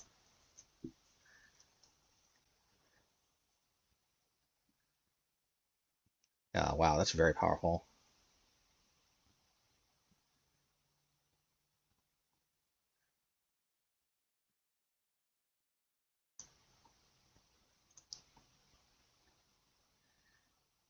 Man, I want to hold this up, but the only way I hold this up is if I shock myself, and that can't be correct.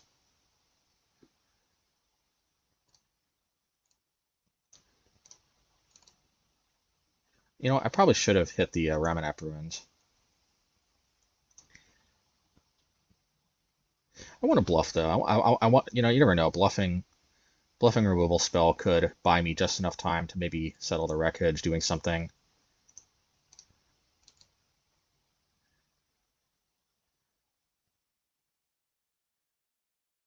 Okay.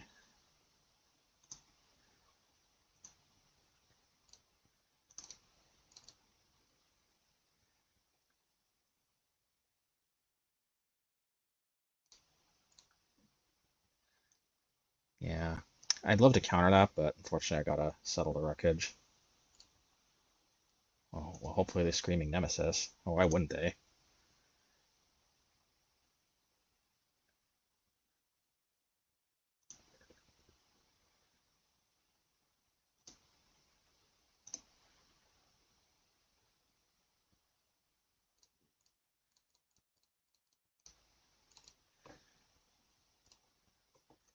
I don't like them getting mana ramp though.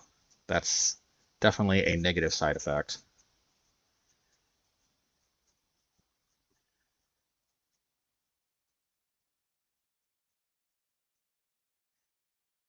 Ooh, now I think I have to hit Bugbear.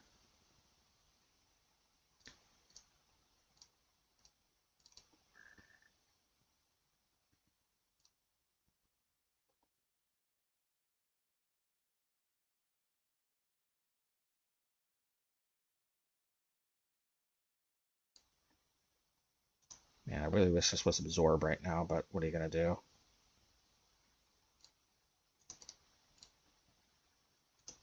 Of course, until I drew that, this would have been it. You know, I could have countered. I could have cast it off of the mountain, but we died of Burst Lightning, which I have to imagine they have. Why wouldn't they cast something else?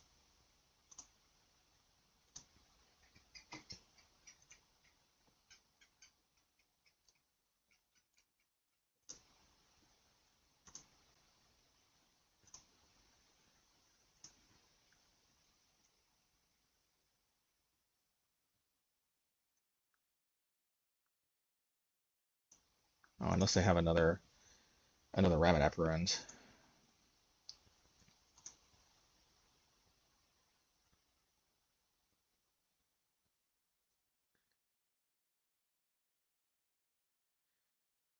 Should I 3 steps?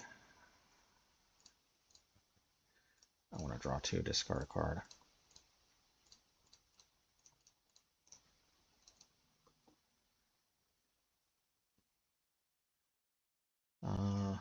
Might as well discard the other High Noon, right?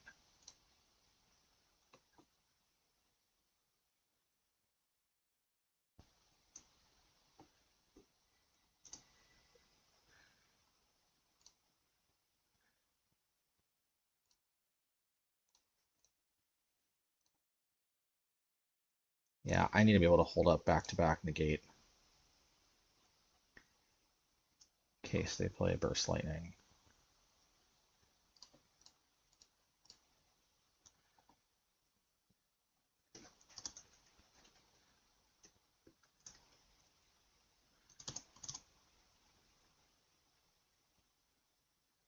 Kumeno. Kumeno isn't lethal, so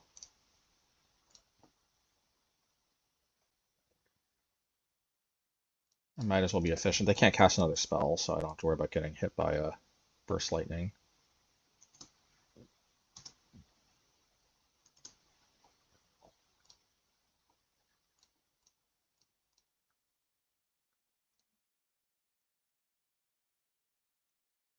Notably, I can't produce a 1/1 token.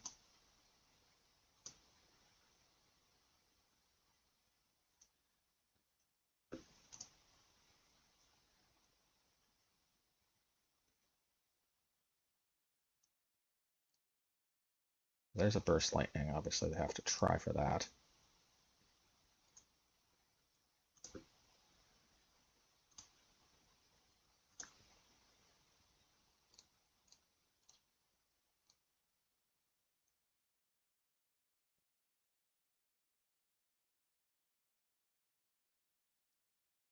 Honestly, I just need...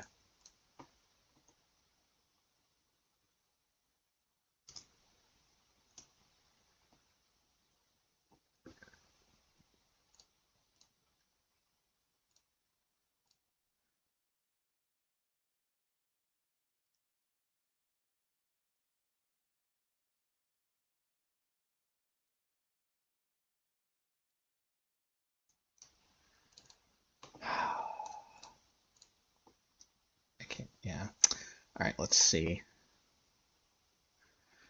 I really wish that 3 steps wasn't absorb. Okay, that's fine.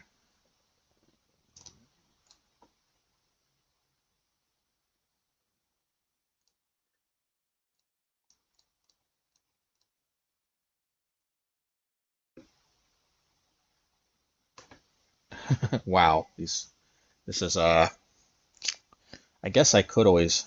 I mean, I guess... I don't know. Plains and High Noon.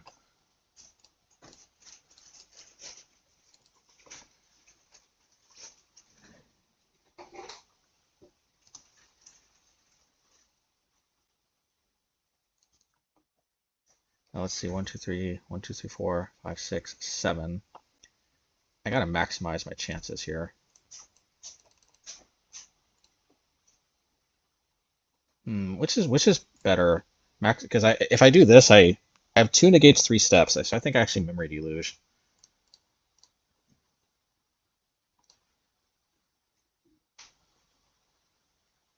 Oh, thank goodness I did. 3 steps. And probably meticulous.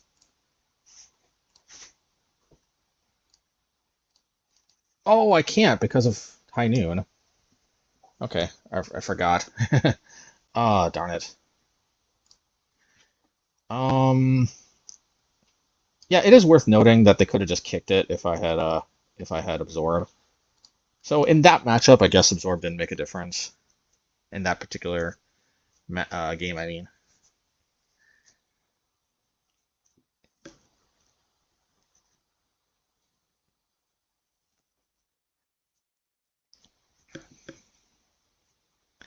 I do think that these sideboard choices though were good.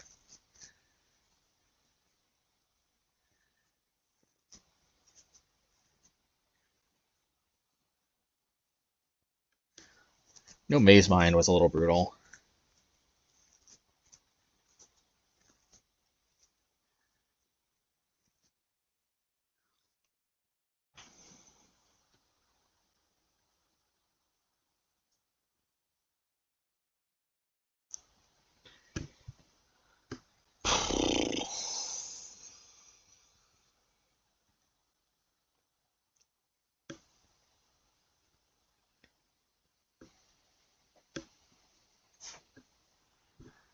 Okay.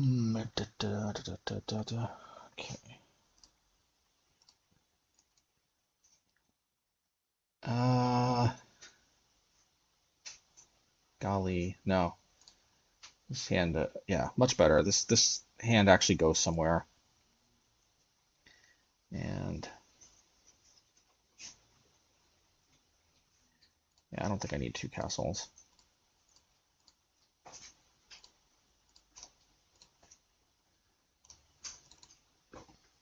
We're a good curve. 2, 3, 4. The hand definitely does stuff.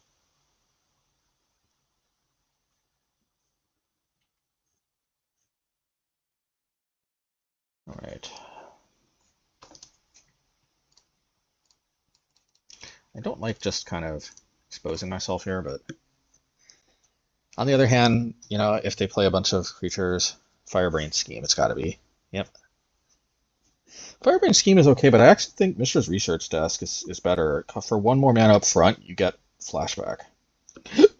Well, we'll split up. I actually kind of like how this situation is curving out to be.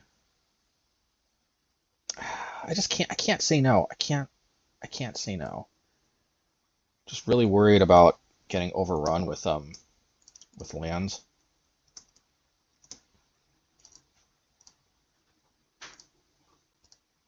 Tapped creatures.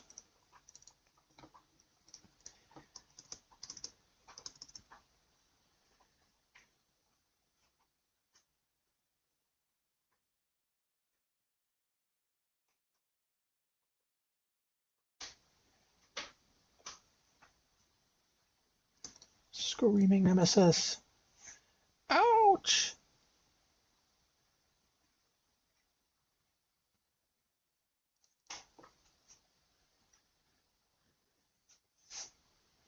I can probably go to the bottom.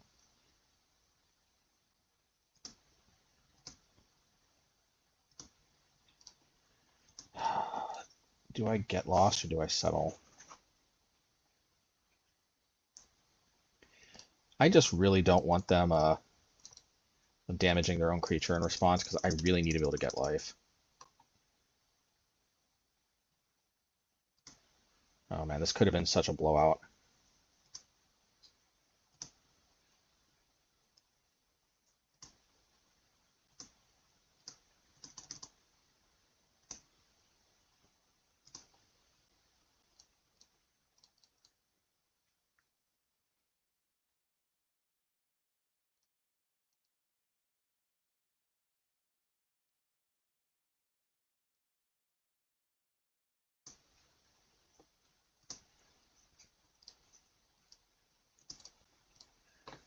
Okay.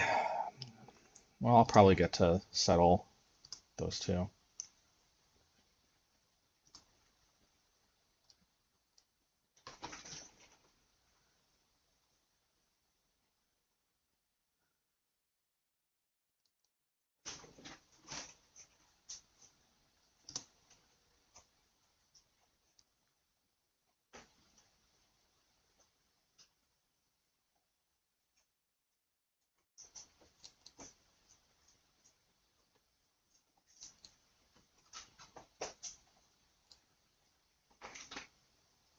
I'm going to force shuffle that quarry.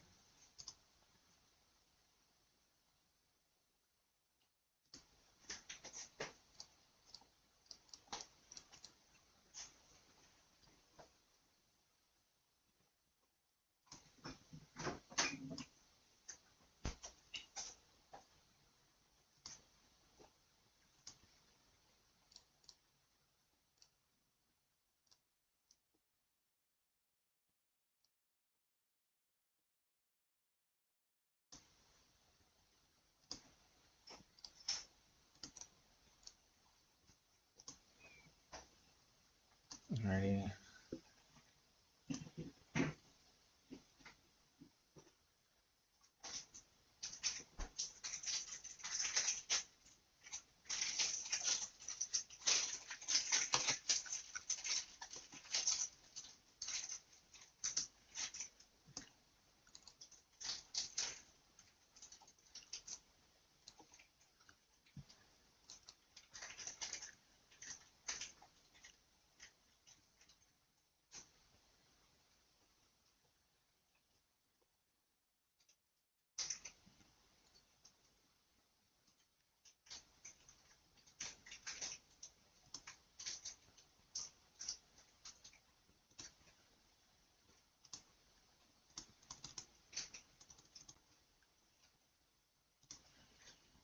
let's do this. Blue, blue, blue, blue.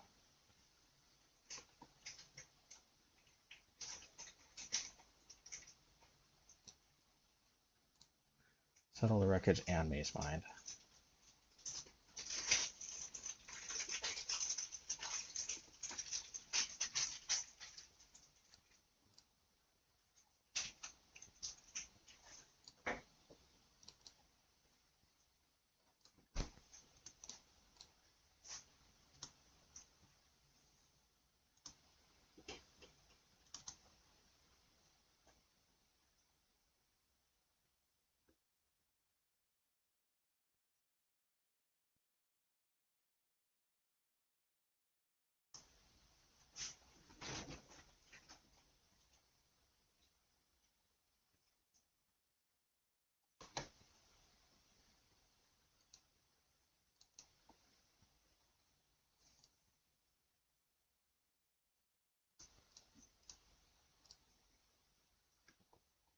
Pick your poison, AA.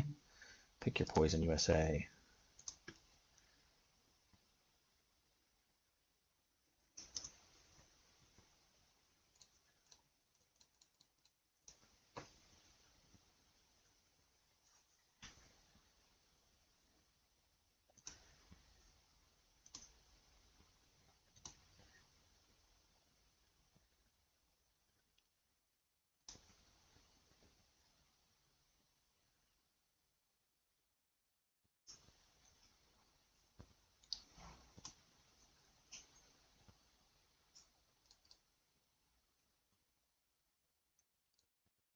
Yeah.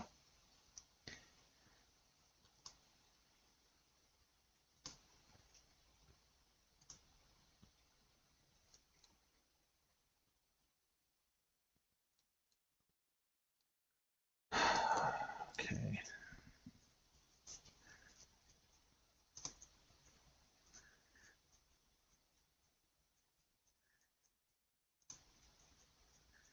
That's a little aggressive, a little aggro.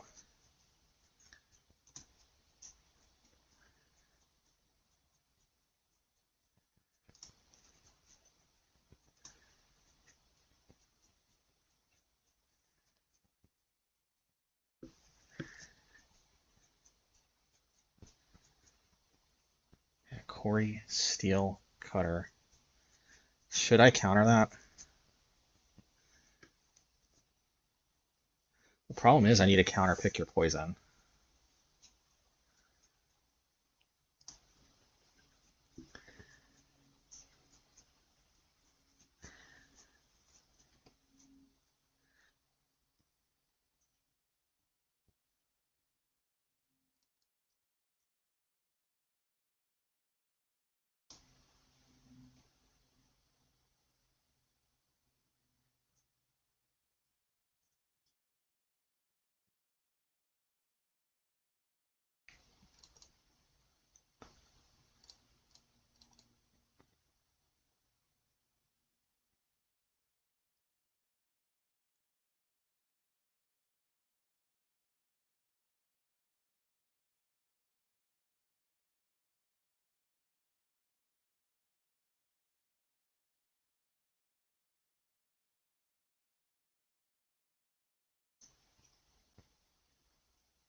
Oy vey.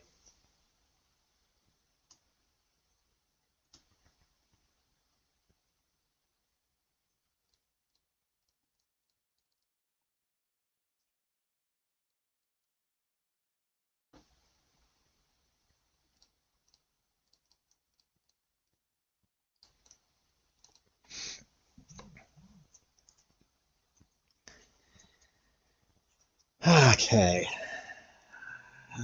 So 1, 2, 3, 4, 5, 6, 7. Not really at the point where I can do that much with that card. Okay, we're in danger. We're in danger Will Robinson territory. If If only there was some way to draw this. Best we can do, I think, is just put Zerda to hand and pray.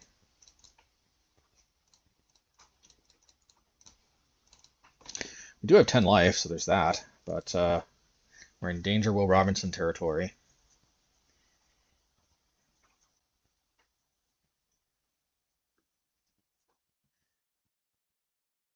I think I'll block the Questing Druid.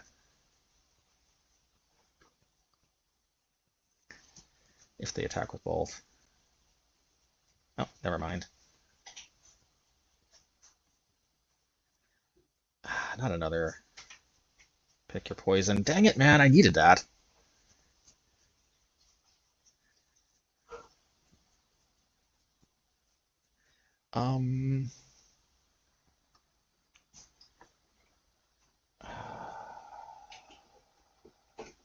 Let's do this, because a simple wrath can get me out of the situation here.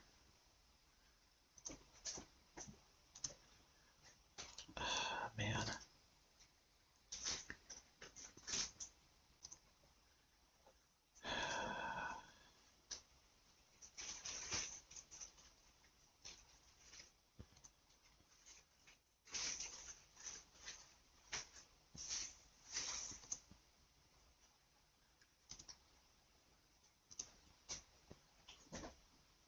They are going to be pissed.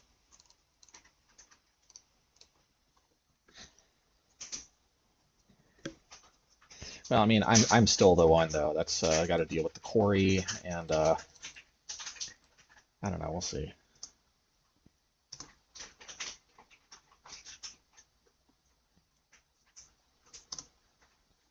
I think this is about as clean of an answer to quarry as we could possibly get.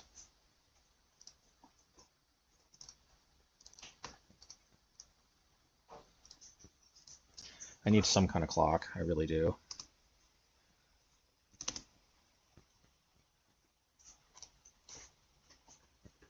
All right, you got to deluge it up.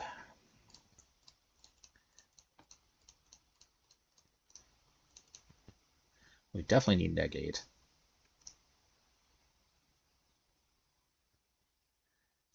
And I guess March.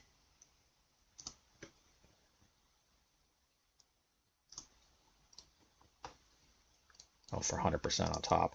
It's the easiest on top ever. I'm surprised they don't just crack that Reminap, so we're in burst lightning range.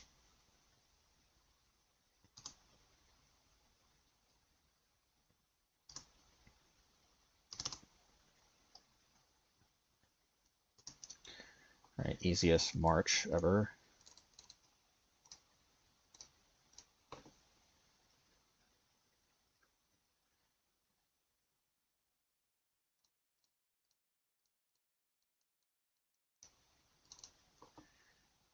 Okay. I think we do want to speed up the clock here.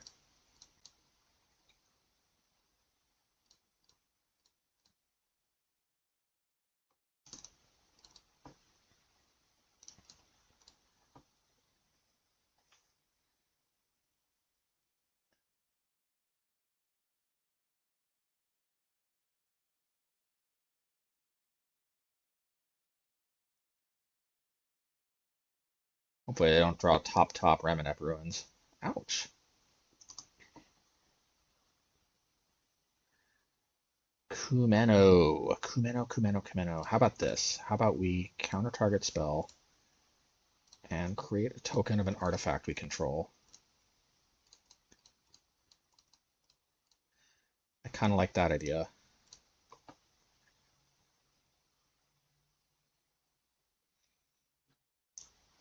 Kind of like that idea.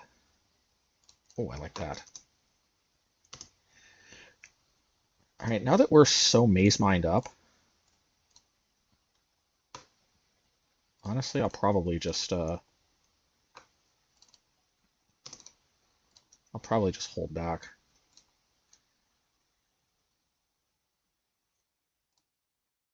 Or never mind.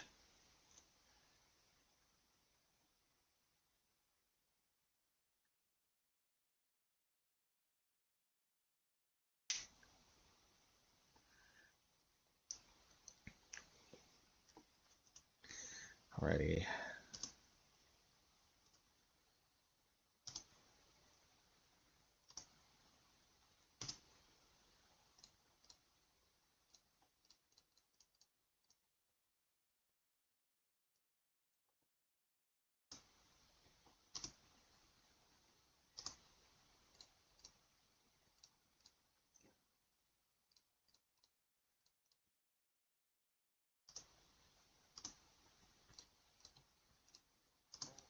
Be a little conservative here.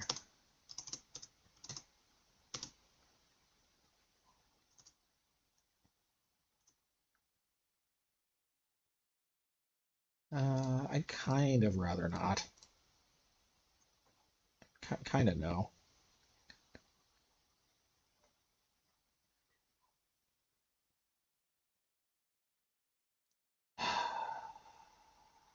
Yeah, since we have double Mazemind, I think.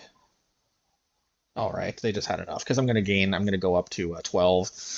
Wow, that was GG's. Oh, all right. It looks like we might be up against. We might be getting the run back against red green prowess aggro. Might be. Yeah, it looks like this was the previous opponent we faced.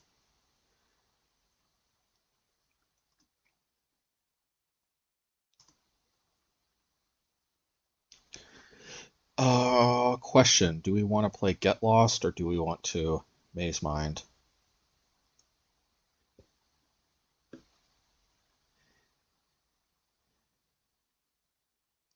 I think we want to play Mazemind because there just really isn't a good opportunity to drop this another time. And if they overextend into Supreme Verdict. Yeah, we kind of saw this coming, but I think this is a risk we're willing to run.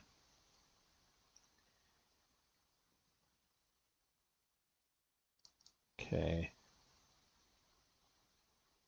Yeah.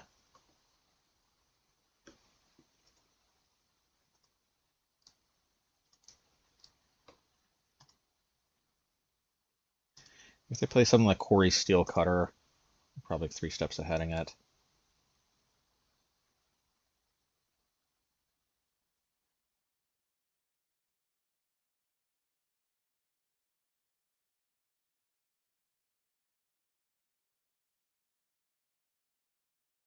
Yeah, we'll tank it.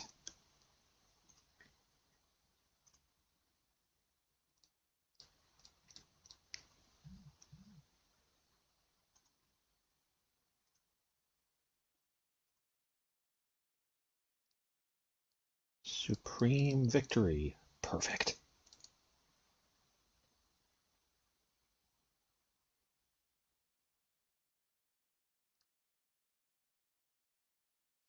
They played Corey Steel. Not ideal.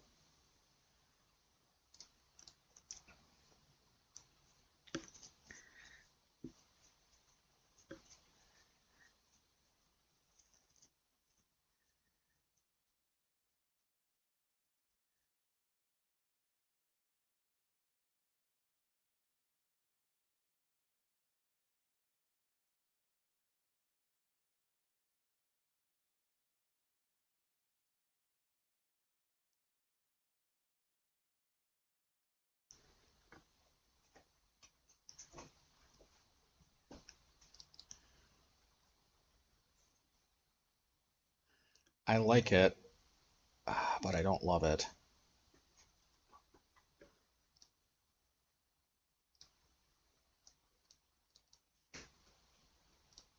Same deal.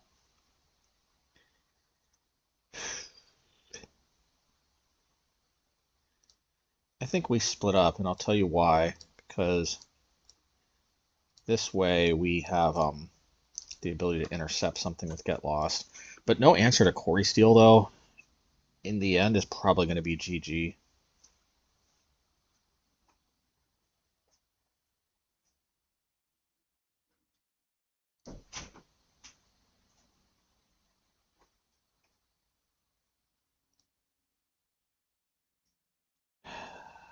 Should I? Uh,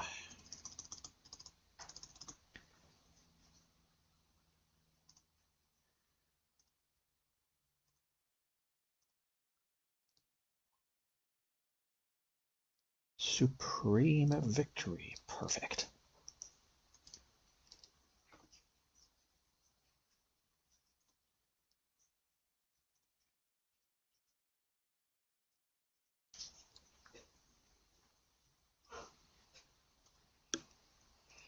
Okay, should I put Zerta to hand?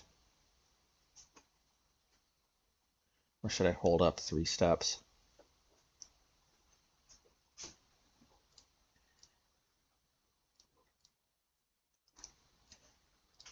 Zerta is just an absurdly good blocker if they give us the chance to use it. I don't like passing up getting full value out of this. Okay, that's fine. Well, it's not fine, actually. I don't like being at 4, but... Well, that's a little aggro.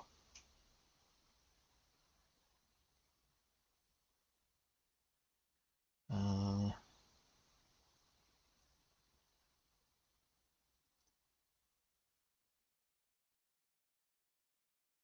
guess we have to use this. This is the most efficient. There's no point in just doing this. Hopefully I don't have another burst lightning.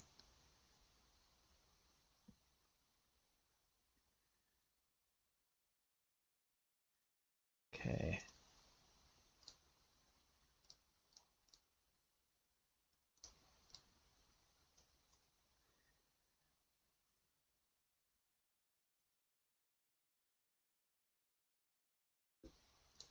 Ready.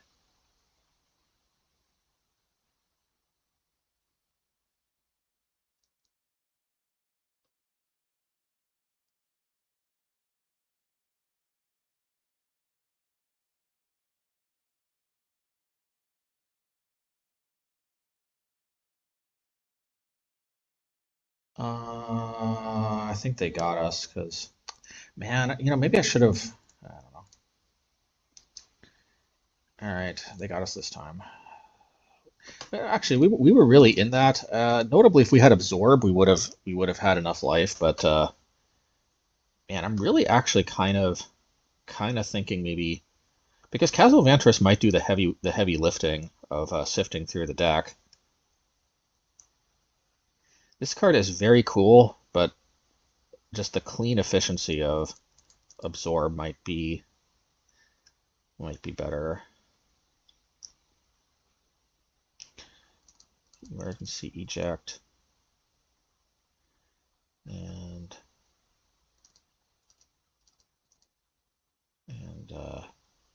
Supreme Verdict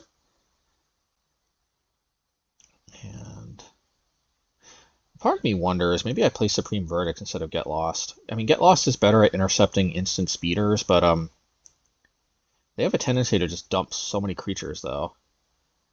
And Settle the Wreckage could encourage them to dump creatures but not attack with all of them, which plays into Supreme Verdict.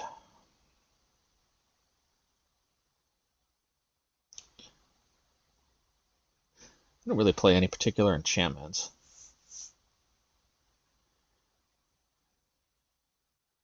No, but that being said, just the efficiency of Get Lost is just probably more important in the end. Yeah, we would have preferred High Noon, but this card gets the job done too.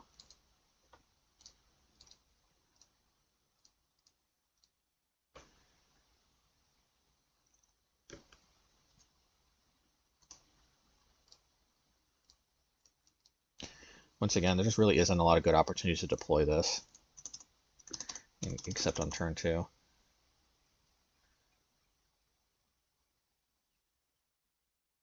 right, that's fine.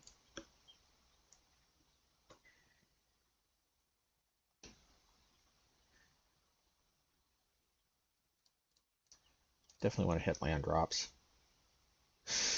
Man, this is a good card, though. This is a good card. Putting this to the bottom seems wrong, but we want land drops. Ooh, this is tough.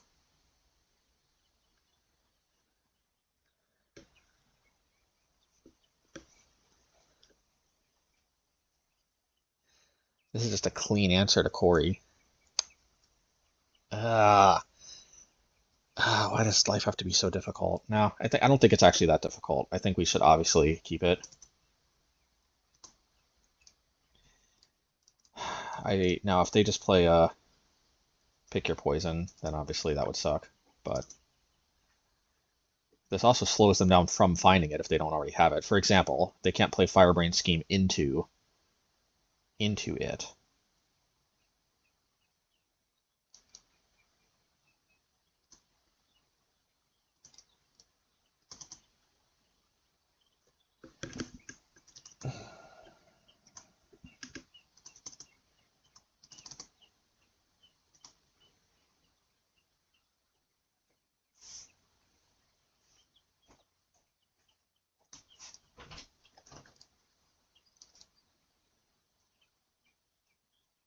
Yeah, we want that.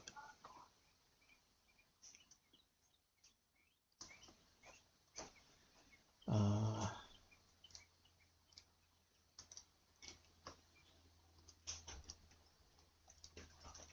we need to counter that questing druid.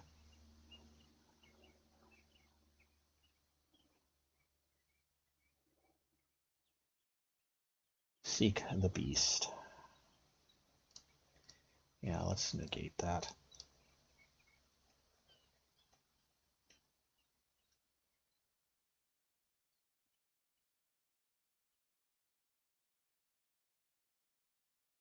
I think tanking 4 is what we just have to do. I wish we could have gained some life off of this, but it is what it is.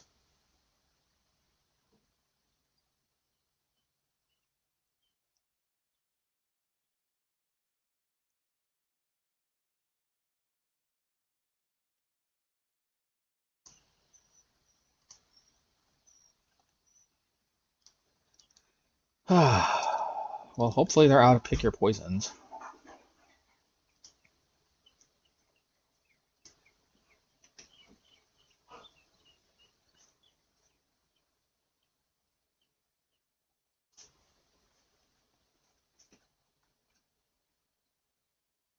All right. Well, that does nothing under High Noon.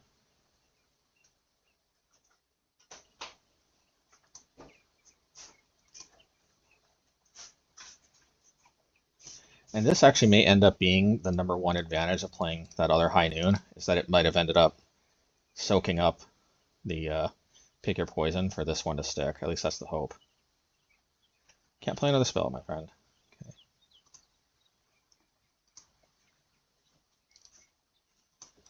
All right, I'm going to try to keep up full value 3 steps ahead.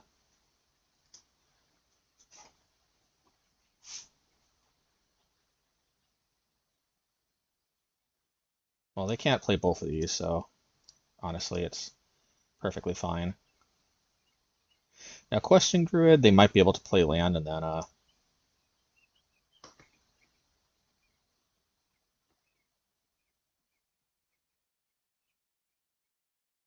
they're actually playing that as a human. Interesting.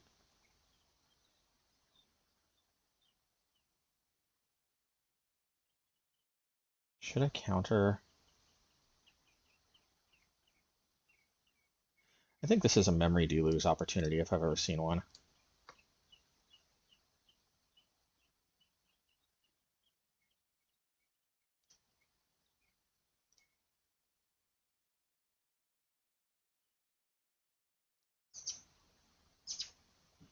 Maybe change the plans. Maybe I'm gonna do this.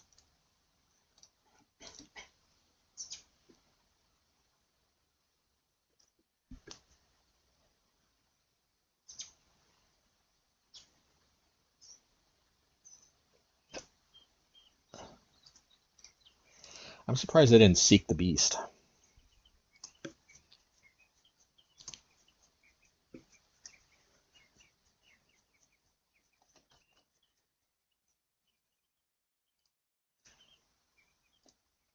Yeah, let's I believe I can draw more counter magic. I don't think I need too much of that.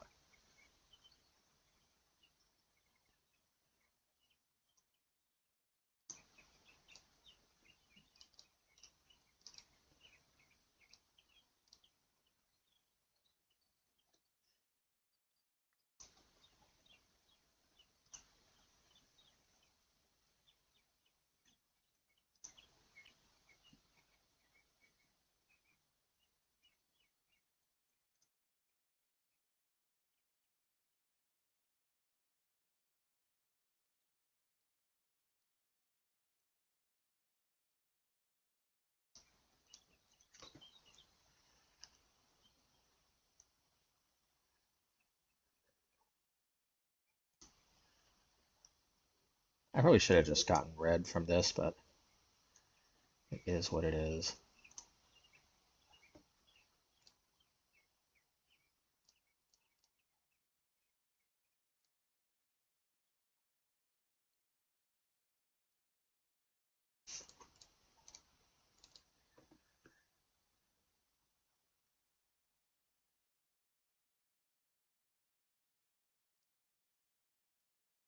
Man, there's a third pick your poison.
Okay. Should I block? I think the answer is yes, I need to block. Man, this is where split up kind of sucks. I wish I had a, what's it called now? Well, there's another high noon. Man, this would actually be so good if this was Supreme Verdict, because then I could Supreme Verdict into this, but unfortunately, instead, I have to destroy all tap creatures. Do I just destroy untapped creatures and then angle for high noon next turn?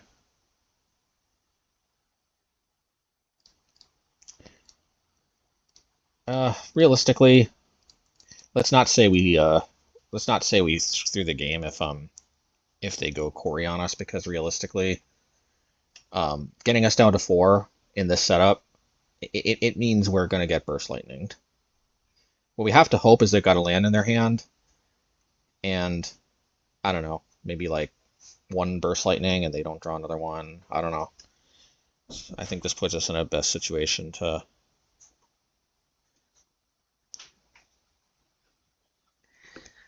My theory with Split Up, which actually did help the last game, but my theory was being able to hit stuff earlier would be better overall. Oh, I didn't realize that they had a bunch of stuff in exile. I guess it would have just objectively been better to play High Neon. All right, well, we see where we messed up is we should have played Supreme Verdict.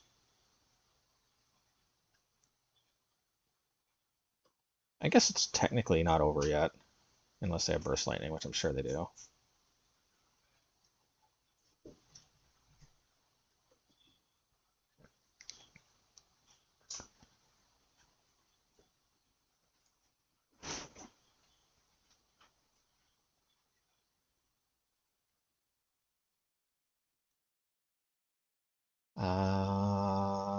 I guess land into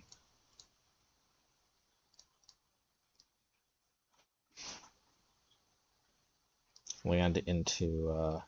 oh, nope. Okay. I definitely think I'm leaning towards Absorb. It makes the mono black matchup extra unwinnable, but honestly, I think that's fine. I think we're okay to just accept that. I mean, we're going to have some bad matchups. We can't possibly build our deck to beat every single matchup.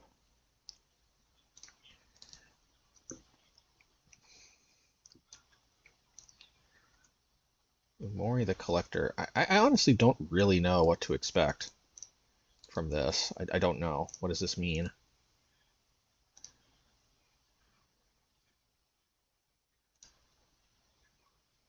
So it's an enchantment deck.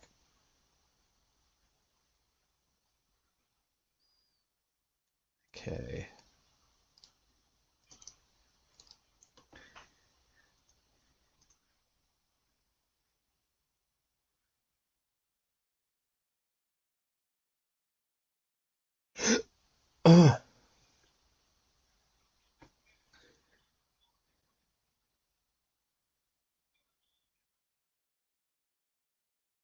Wait, Umori. What this? Oh, this is an enchantment creature, so it's a creature deck. Okay.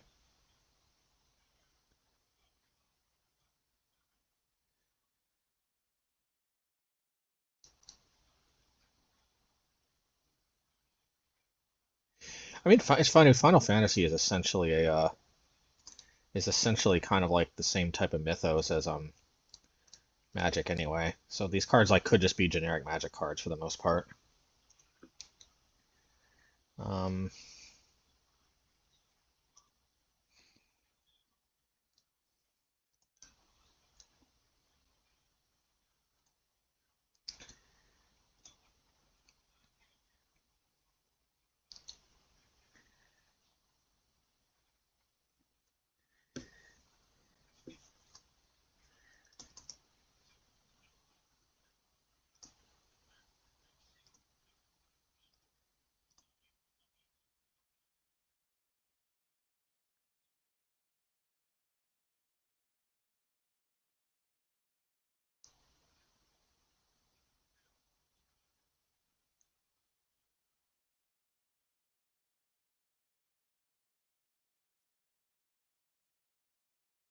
okay, let's do this.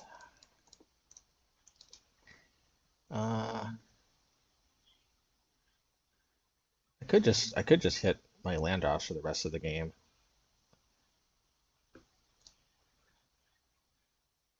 It's probably better, honestly, overall. I don't know. Suddenly, I'm having my second thoughts, but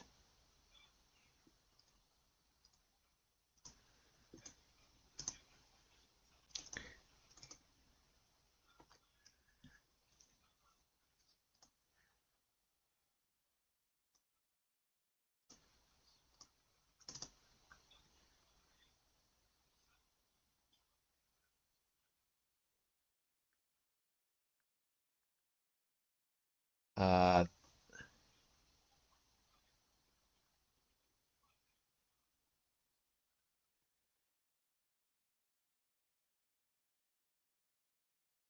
casted these players.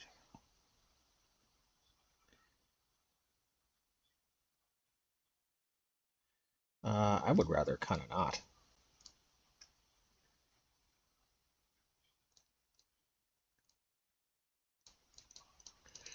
Might as well get full value, I guess.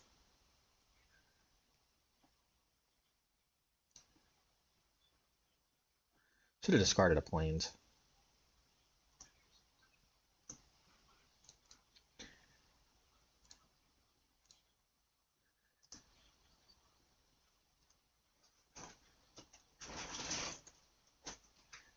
Uh,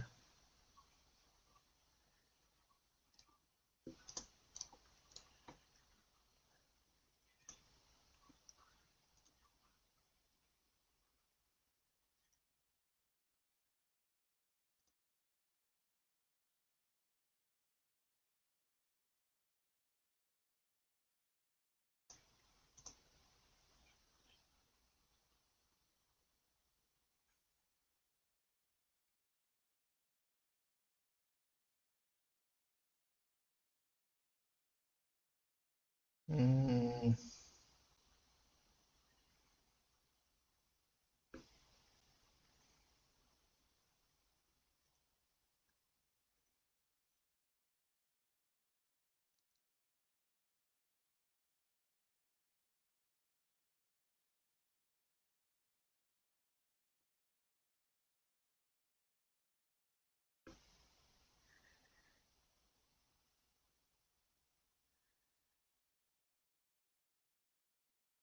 uh,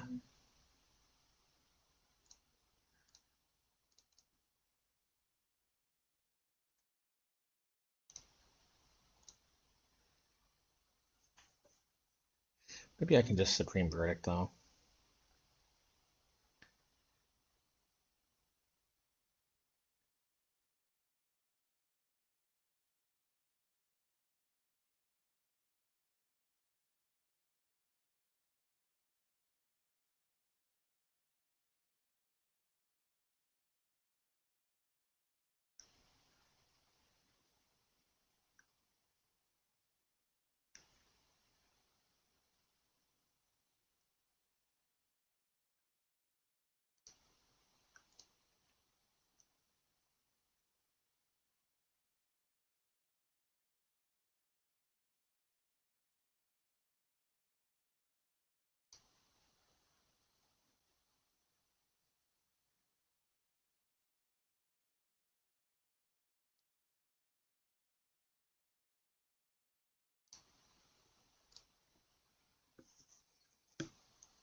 Obviously, I have to Supreme Verdict.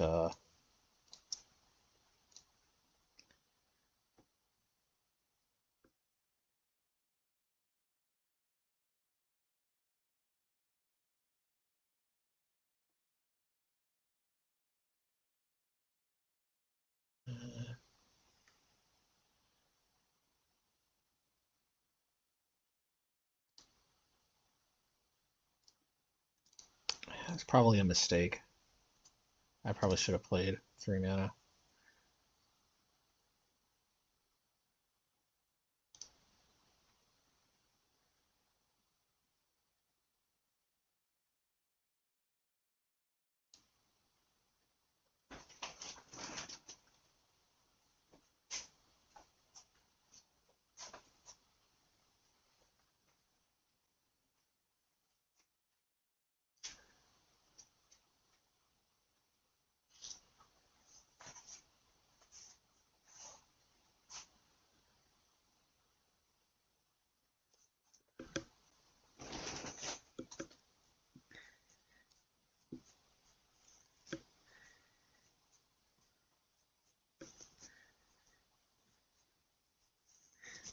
I probably should have just played the Mazemind Tome, but I guess I wanted to keep up March just in case.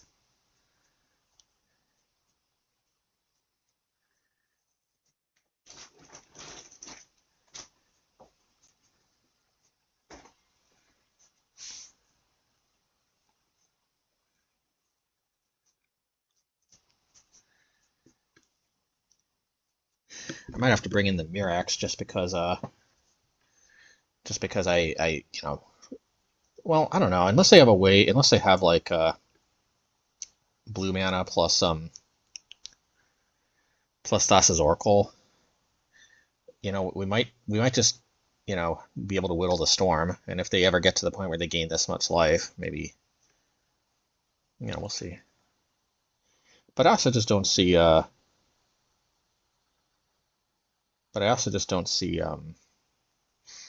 Field of Ruin necessarily doing that much in this matchup.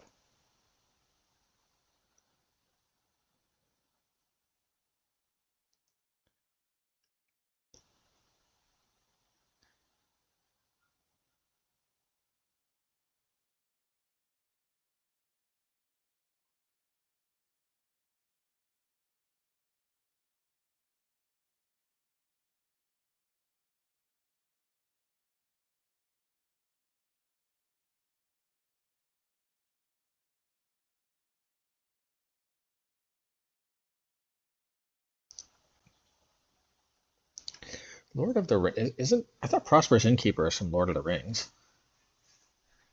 Maybe they reprinted it in a core set or something. I don't know. Do they even do core sets anymore?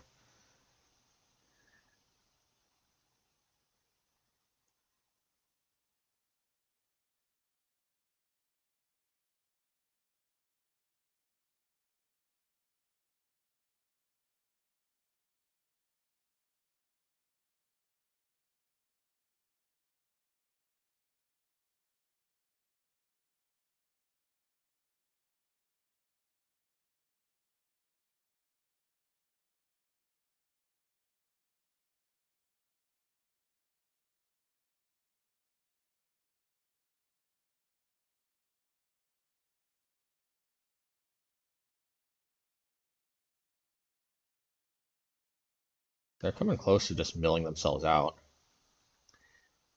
I'm guessing they do have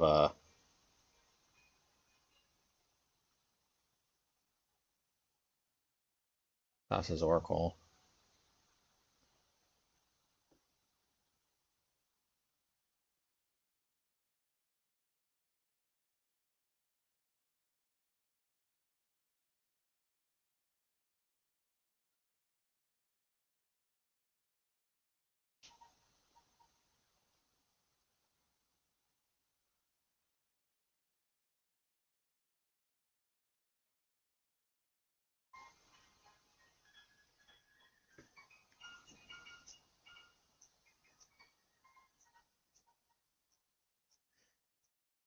Unfortunately, this is a matchup where Negate does literal nothing. But this is where Graveyard Hate could definitely be valuable. Suddenly, a matchup where Lantern might shine. Let's take a look at the Spider Human.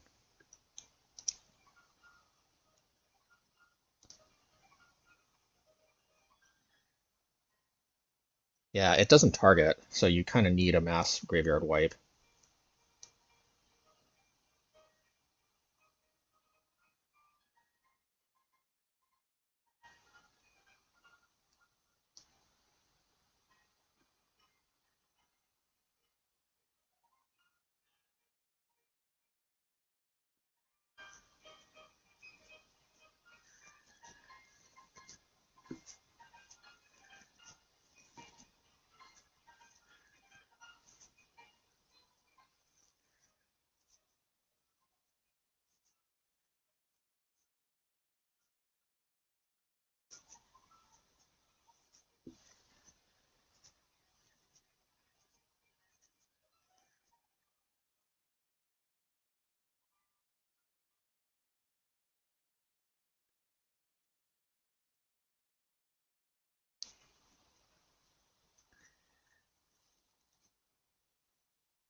So they must have Thassa's Oracle because they've milled themselves.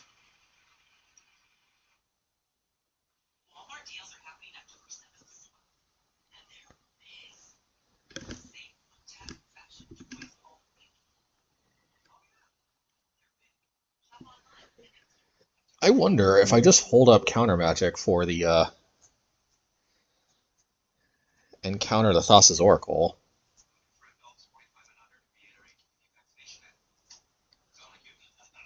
Do they have an out to that?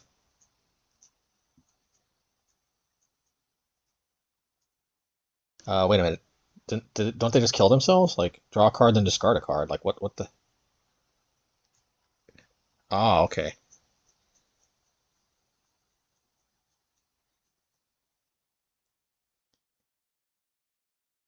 Okay, fair enough.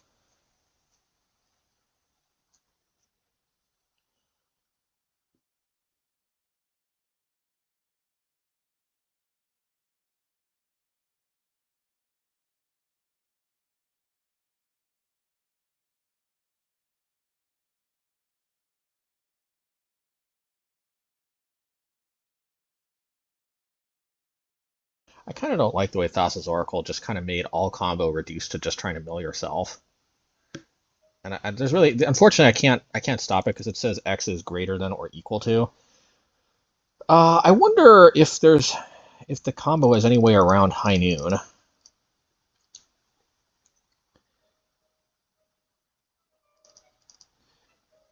Probably Mirex and Mountain.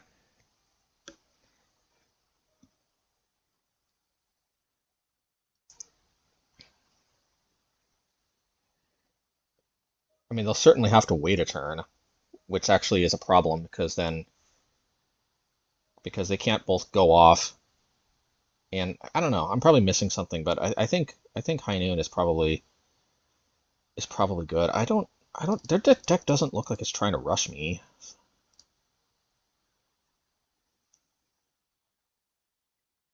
I definitely want max sweepers. Negate does literal nothing.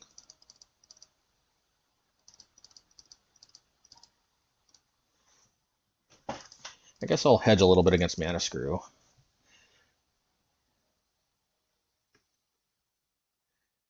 Seems like I don't see any artifact stuff, so I guess Get Lost is marginally better. Yeah, let's see how this works.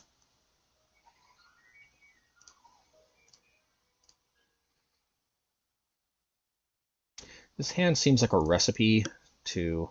Okay. I don't know if this hand's going to do anything, but at least I have an insurance against the against getting comboed out right away.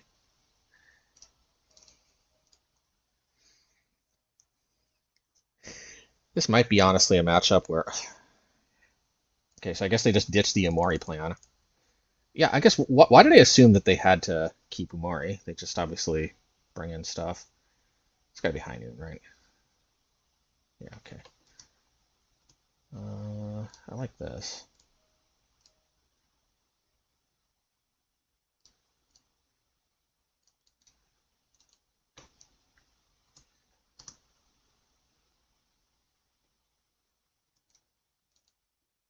I'll probably put Zerd at a hand. Because this, I mean, I just don't have much else going on right at the moment. Plus, it can help reduce the castle cost, although I don't think I can castle yet. Maybe change of plans. I don't know. And I think I gotta establish a clock, and then I can hold this up. I just want to be doing something. Like, I don't want to just be waiting around. I want to be doing something, advancing the clock. Hope I didn't just throw the game, but every single time I feel like when I ask myself, did I throw the game? The answer is yes. But we have to remember, some amount of those games I was going to lose regardless. And it also applies if I didn't play the Zerta. What's this here? Oh, well, that's easy. I just sacrifice this in response.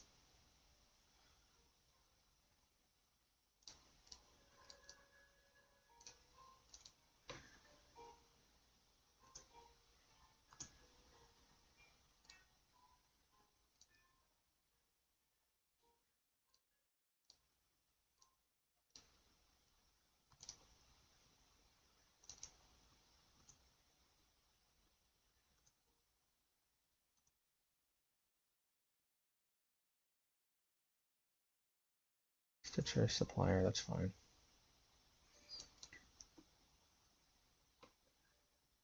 gonna go after Cavern of Souls.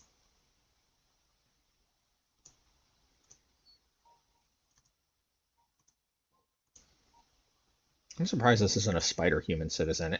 Feels like everybody's a spider human in this new Spider-Man stuff. It feels very uninspired. Everybody's a spider human. What is this now? Target so trigger ability controller draws a card. Okay. That was a little bit unusual.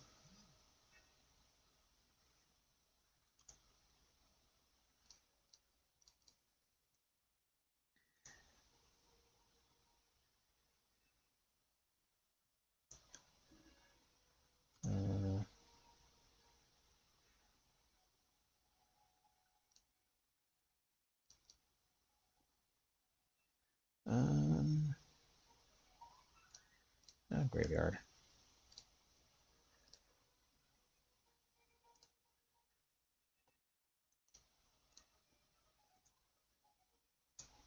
I'm going to try to get to the point where they're all basically tapped.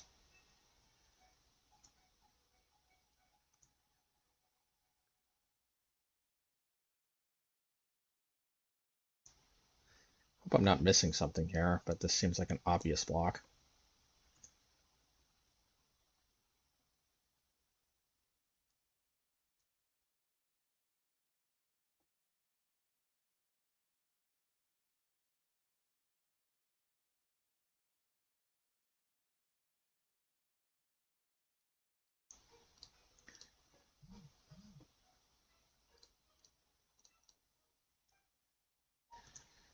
Okay.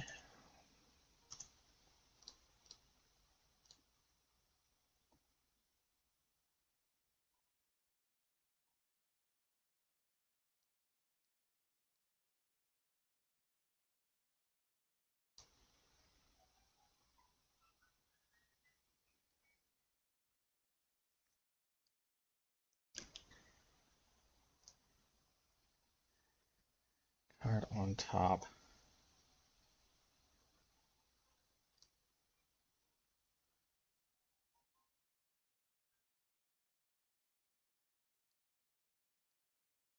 I'll just destroy all tapped creatures.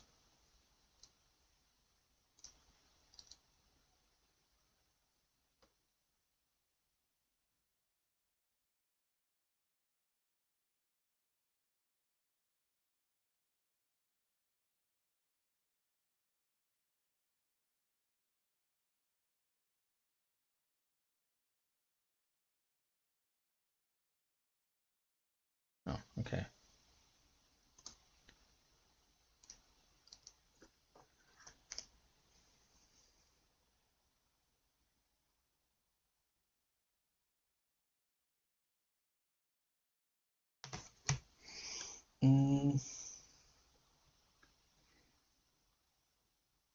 Part of me wants to block.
I need another field to run.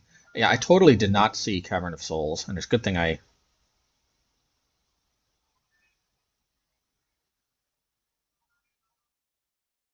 That's fine.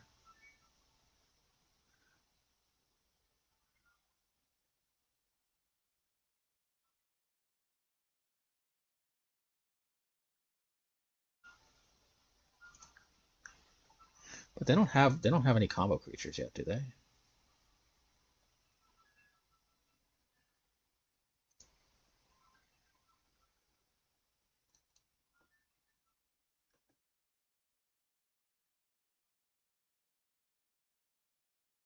I could have countered that, but I don't see the point.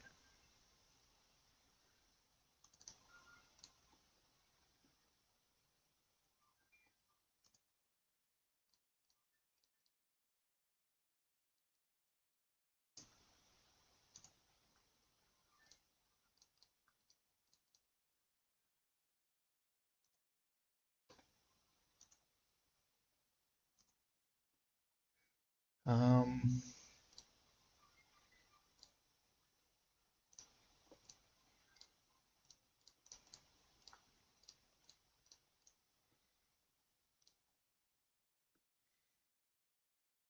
Field of Ruin is going to be super important.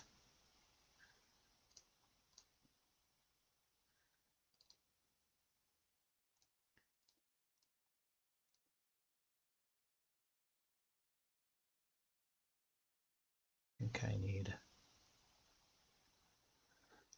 Island.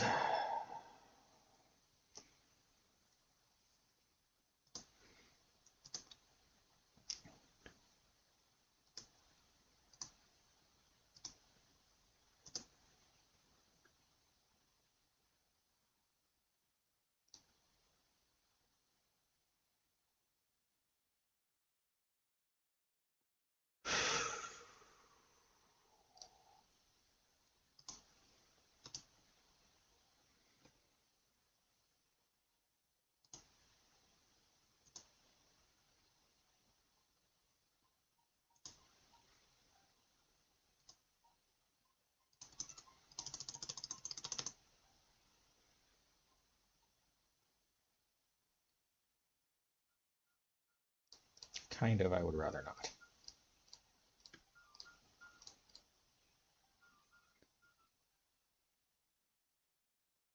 Well, I like that.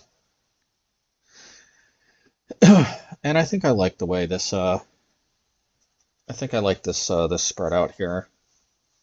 Max sweepers seem good. All of these cards seem good.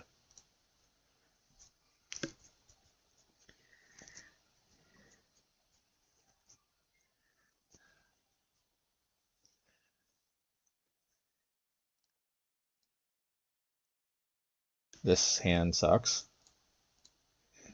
There is no spells, let alone the good stuff. Oh, I've got one good card, and I've got a sweeper and instant refill. I think that's a good one.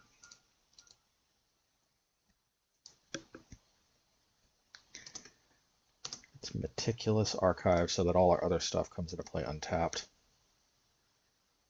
I don't think we need it. Got enough sweepers as is.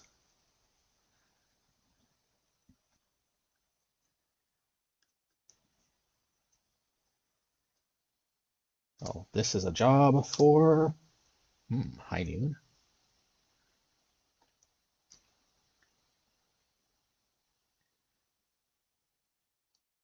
No, this is a little too good to pass up. Let's do this. Part of me wanted to play High Noon, but this is just clearly better, I think.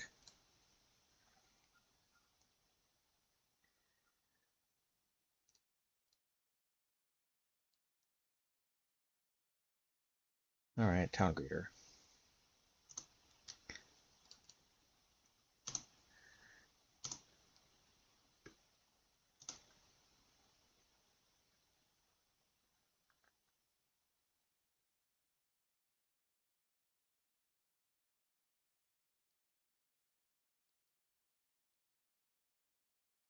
Definitely we need that in case. All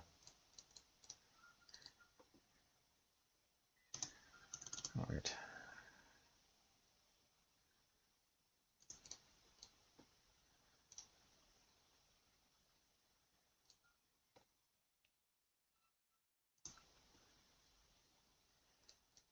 Put a land card.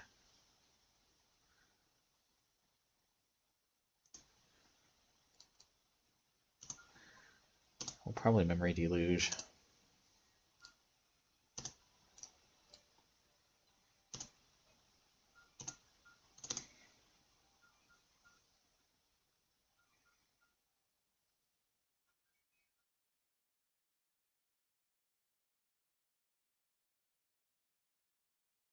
Sacrifice this creature. Counter target action is 1. It's up to 1. What is this even copying? I don't get it. Maybe they're just playing it as a beater.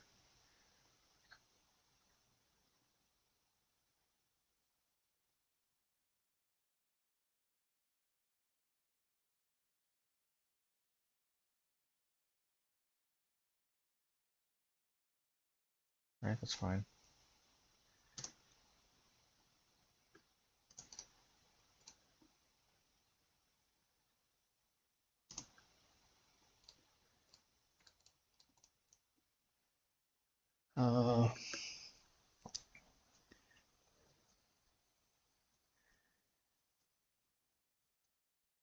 I like the idea of hitting our land drops. Land drops plus Mazemind.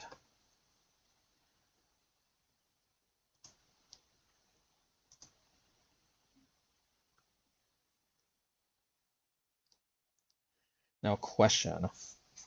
Do we put Zerg at a hand?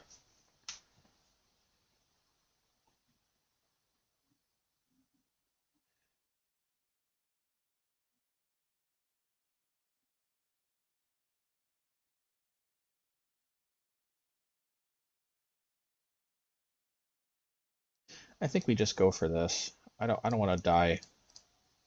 I don't want to die under dumb conditions.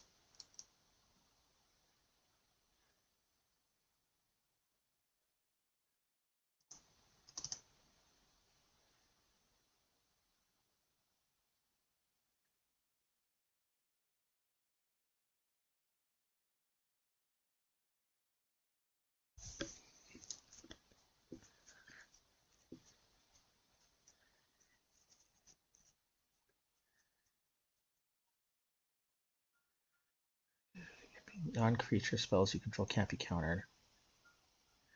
So instead, I don't know that they play that many non-creature spells. At least, I hope I'm not missing something.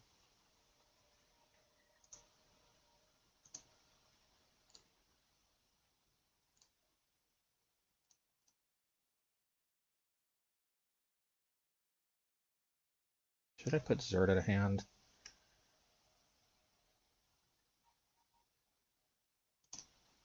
I don't think so. Not yet, at least.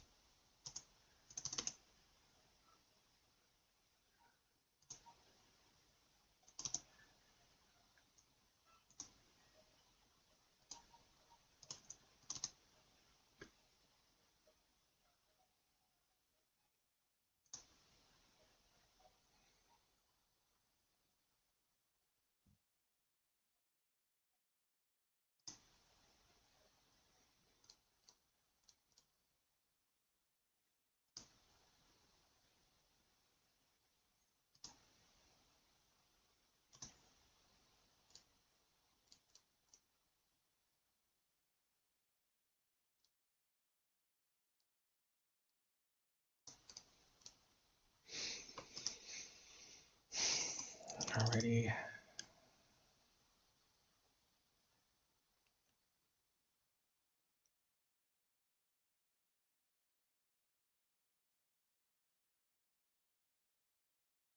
Yeah, I guess that's fine. Overload.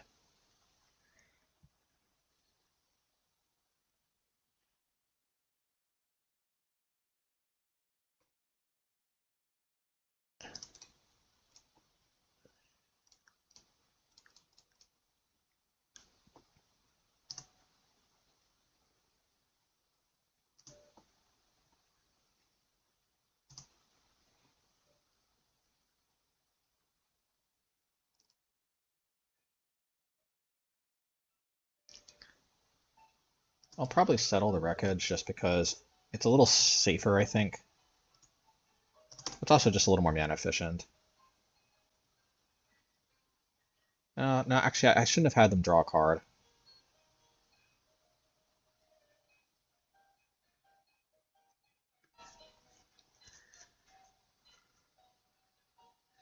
Yeah, I shouldn't have had them draw a card. That was a mistake. I should have played Hollow Fountain Tap, split up, go from there. I don't know.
I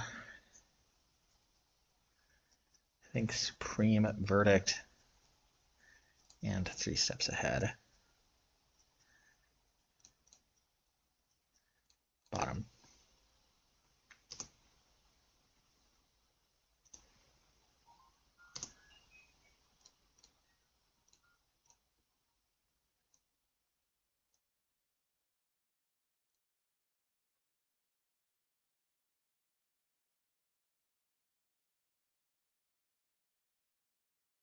Two, three, four.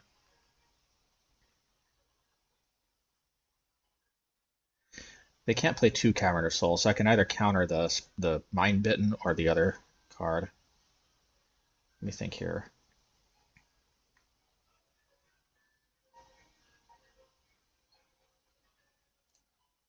I think we could put Zerda to hand.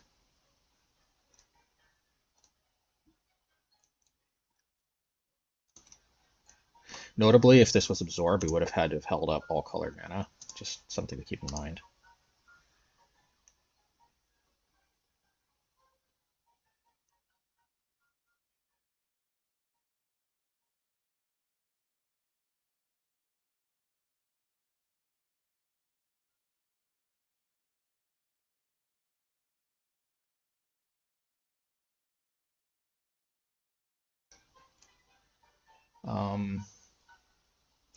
I don't know if I'm missing something, but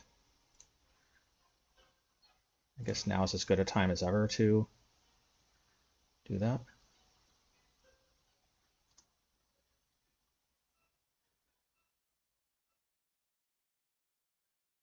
Okay.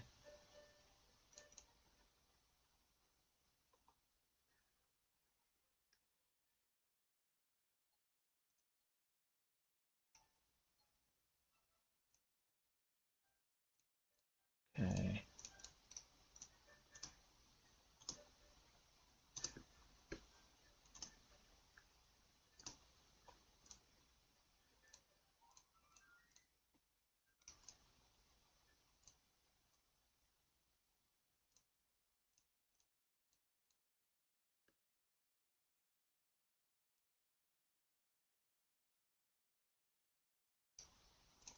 Well, I'd love to play Mazemind. I need to hold up Counter Magic just in case.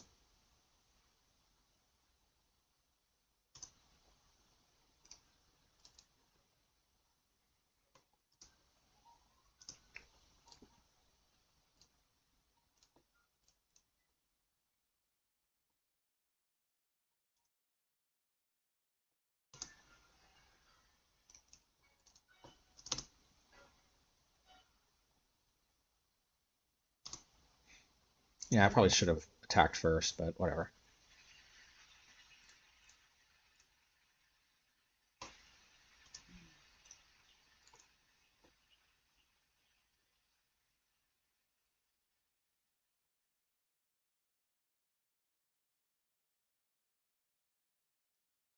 What is this?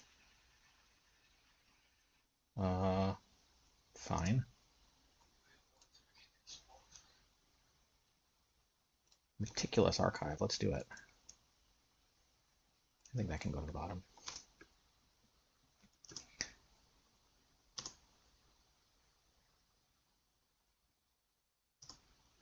I mean, I can, as long as I counter the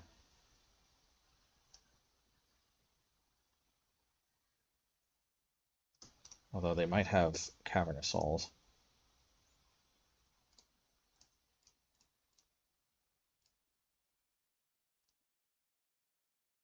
I think we need Mirax, and I think we need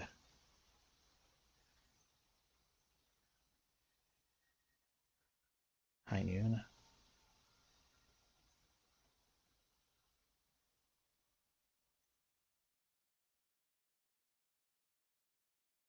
I guess.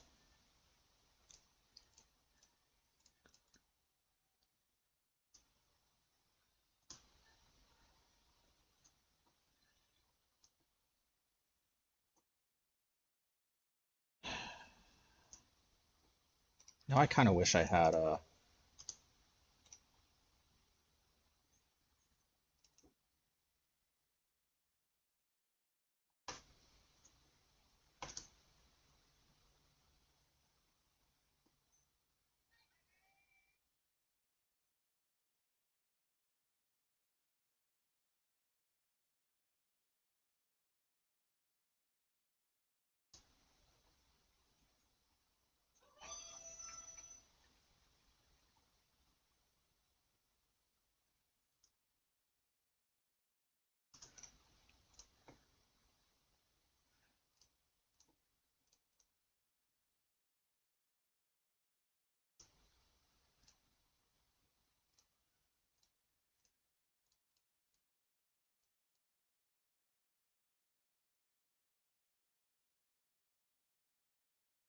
Yeah, 3 steps ahead.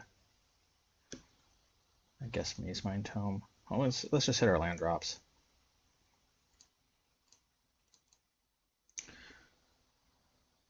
Hopefully they don't have Cavernous Souls into something.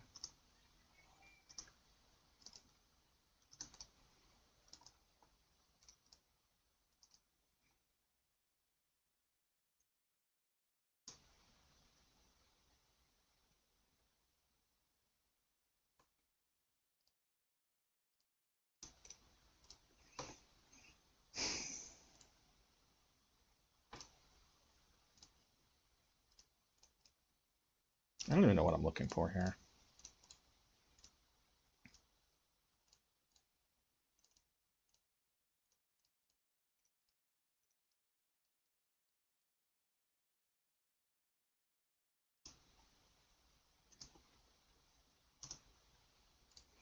In case they're on the trying to discard me plan.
Well, they don't have Cavernous Souls, so I think that this is a clear.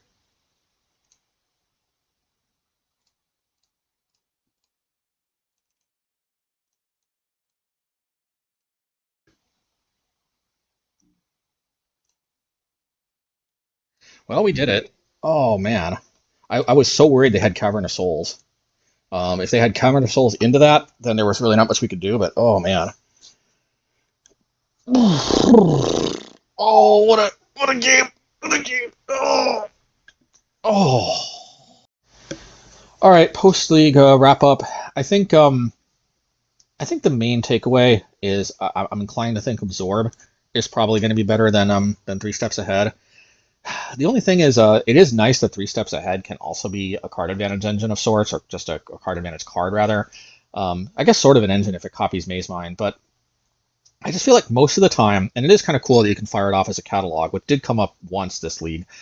It just feels like most of the time it is just going to be a counterspell, and most of the time I will have the mana to cast Absorb, and most of the time gaining the 3 life is just a free roll, and it's a very, very relevant free roll in a control type deck. It's just very, very it's very relevant. It's extremely relevant. 3 mana is on rate 2, and here's the hope. Okay, it feels a little clunky to only have 2 card advantage spells, Mazemind and Memory Deluge. Both of these do very heavy lifting. Mazemind up to 4 cards potentially, and Memory Deluge, also, well, yeah, Memory Deluge is also 4 cards, but a lot of digging in addition to those cards. But here's my thinking. My thinking is we did, we might be able to use Castle Vantress to kind of it's not card advantage, but it does help us dig further to potentially get our card advantage if that's what we're really trying to, really get our engines going, so to speak, to really pull ahead. It's possible that that in the situations where we're using 3 steps ahead for maximum value, or for at least 2 out of the 3 modes to gain some card advantage in addition to countering a spell, because it's very rare that we want to catalog plus copy Mazemind. But yeah, I'm just hoping that maybe Castle Vantress can help make up a little bit for not having access to that, because we can maybe just scry a bit to hopefully find the stuff. We just don't want to be in a situation where we just have a bunch of removal and then nothing to do if they don't play anything. And obviously Castle can help a lot in that situation. I mean, we could also crank out 1/1 tokens, but I think that's more for like closing the game out in the really, really late game. But yeah. Anyway, other than that, yeah, I think this, the sideboard, I think, performed pretty much exactly as expected. Soul Guide seemed a little, I mean, I just don't want to go out there without any graveyard hate, and this kind of did exactly what it needed to do, certainly in the matchup. It's a little weird that this didn't come in against Phoenix, but, there's enough probably random graveyard decks of this or that variety that having access to this can help. Oh yeah, and also another thing, another underappreciated aspect of Soul Guide Lantern. If we're playing against a humans deck, Absorb becomes incredibly clunky and incredibly terrible for the most part. They almost always play 4 Cavern of Souls, and there's similar decks to humans too that like Spirit. I don't think Spirit usually plays Cavern of Souls. Maybe it does. I mean, probably it does. There's a lot of decks where Absorb might not be so great. Although honestly, we still might need to play Absorb against Spirits so that we can counter the those what do you call those cards? Those enduring, those like enduring enchantment creature cards. Anyway, but there are some number of matchups where counter magic is just so bad that we don't want it it to be stuck in our hand. And like in any matchup where counter magic period, even counter magic that can hit creatures is bad. Negate's obviously also going to be bad because it typically those are decks that are very creature heavy anyway. And aside from that, even if they they also have a Counter Souls often, so I mean Negate's also going to be pretty much a no-go. High Noon could be a potential, but not all of these decks necessarily need to be dumping a bunch of stuff all at once. Sometimes they do, but sometimes High Noon can just be a little clunky. I mean, yeah, you can pay 5 mana, but there's just a lot of situations where Soul Guide Lantern would just be better. I mean, it's like a 2 mana cycler. It's not great, but it's sometimes better than Absorb. Anyway, let's give a shout out to the patrons. Thanks, Toby Kramer, Alex Korthauer, Big Mamu, Adrian King, Gavin Downer, Roland Sonnenman, Erwin Lopez, Michael Patton. So yeah, thanks to everybody, and yeah, until next time, I really hope you guys all enjoyed, and yep, take care. Yeah.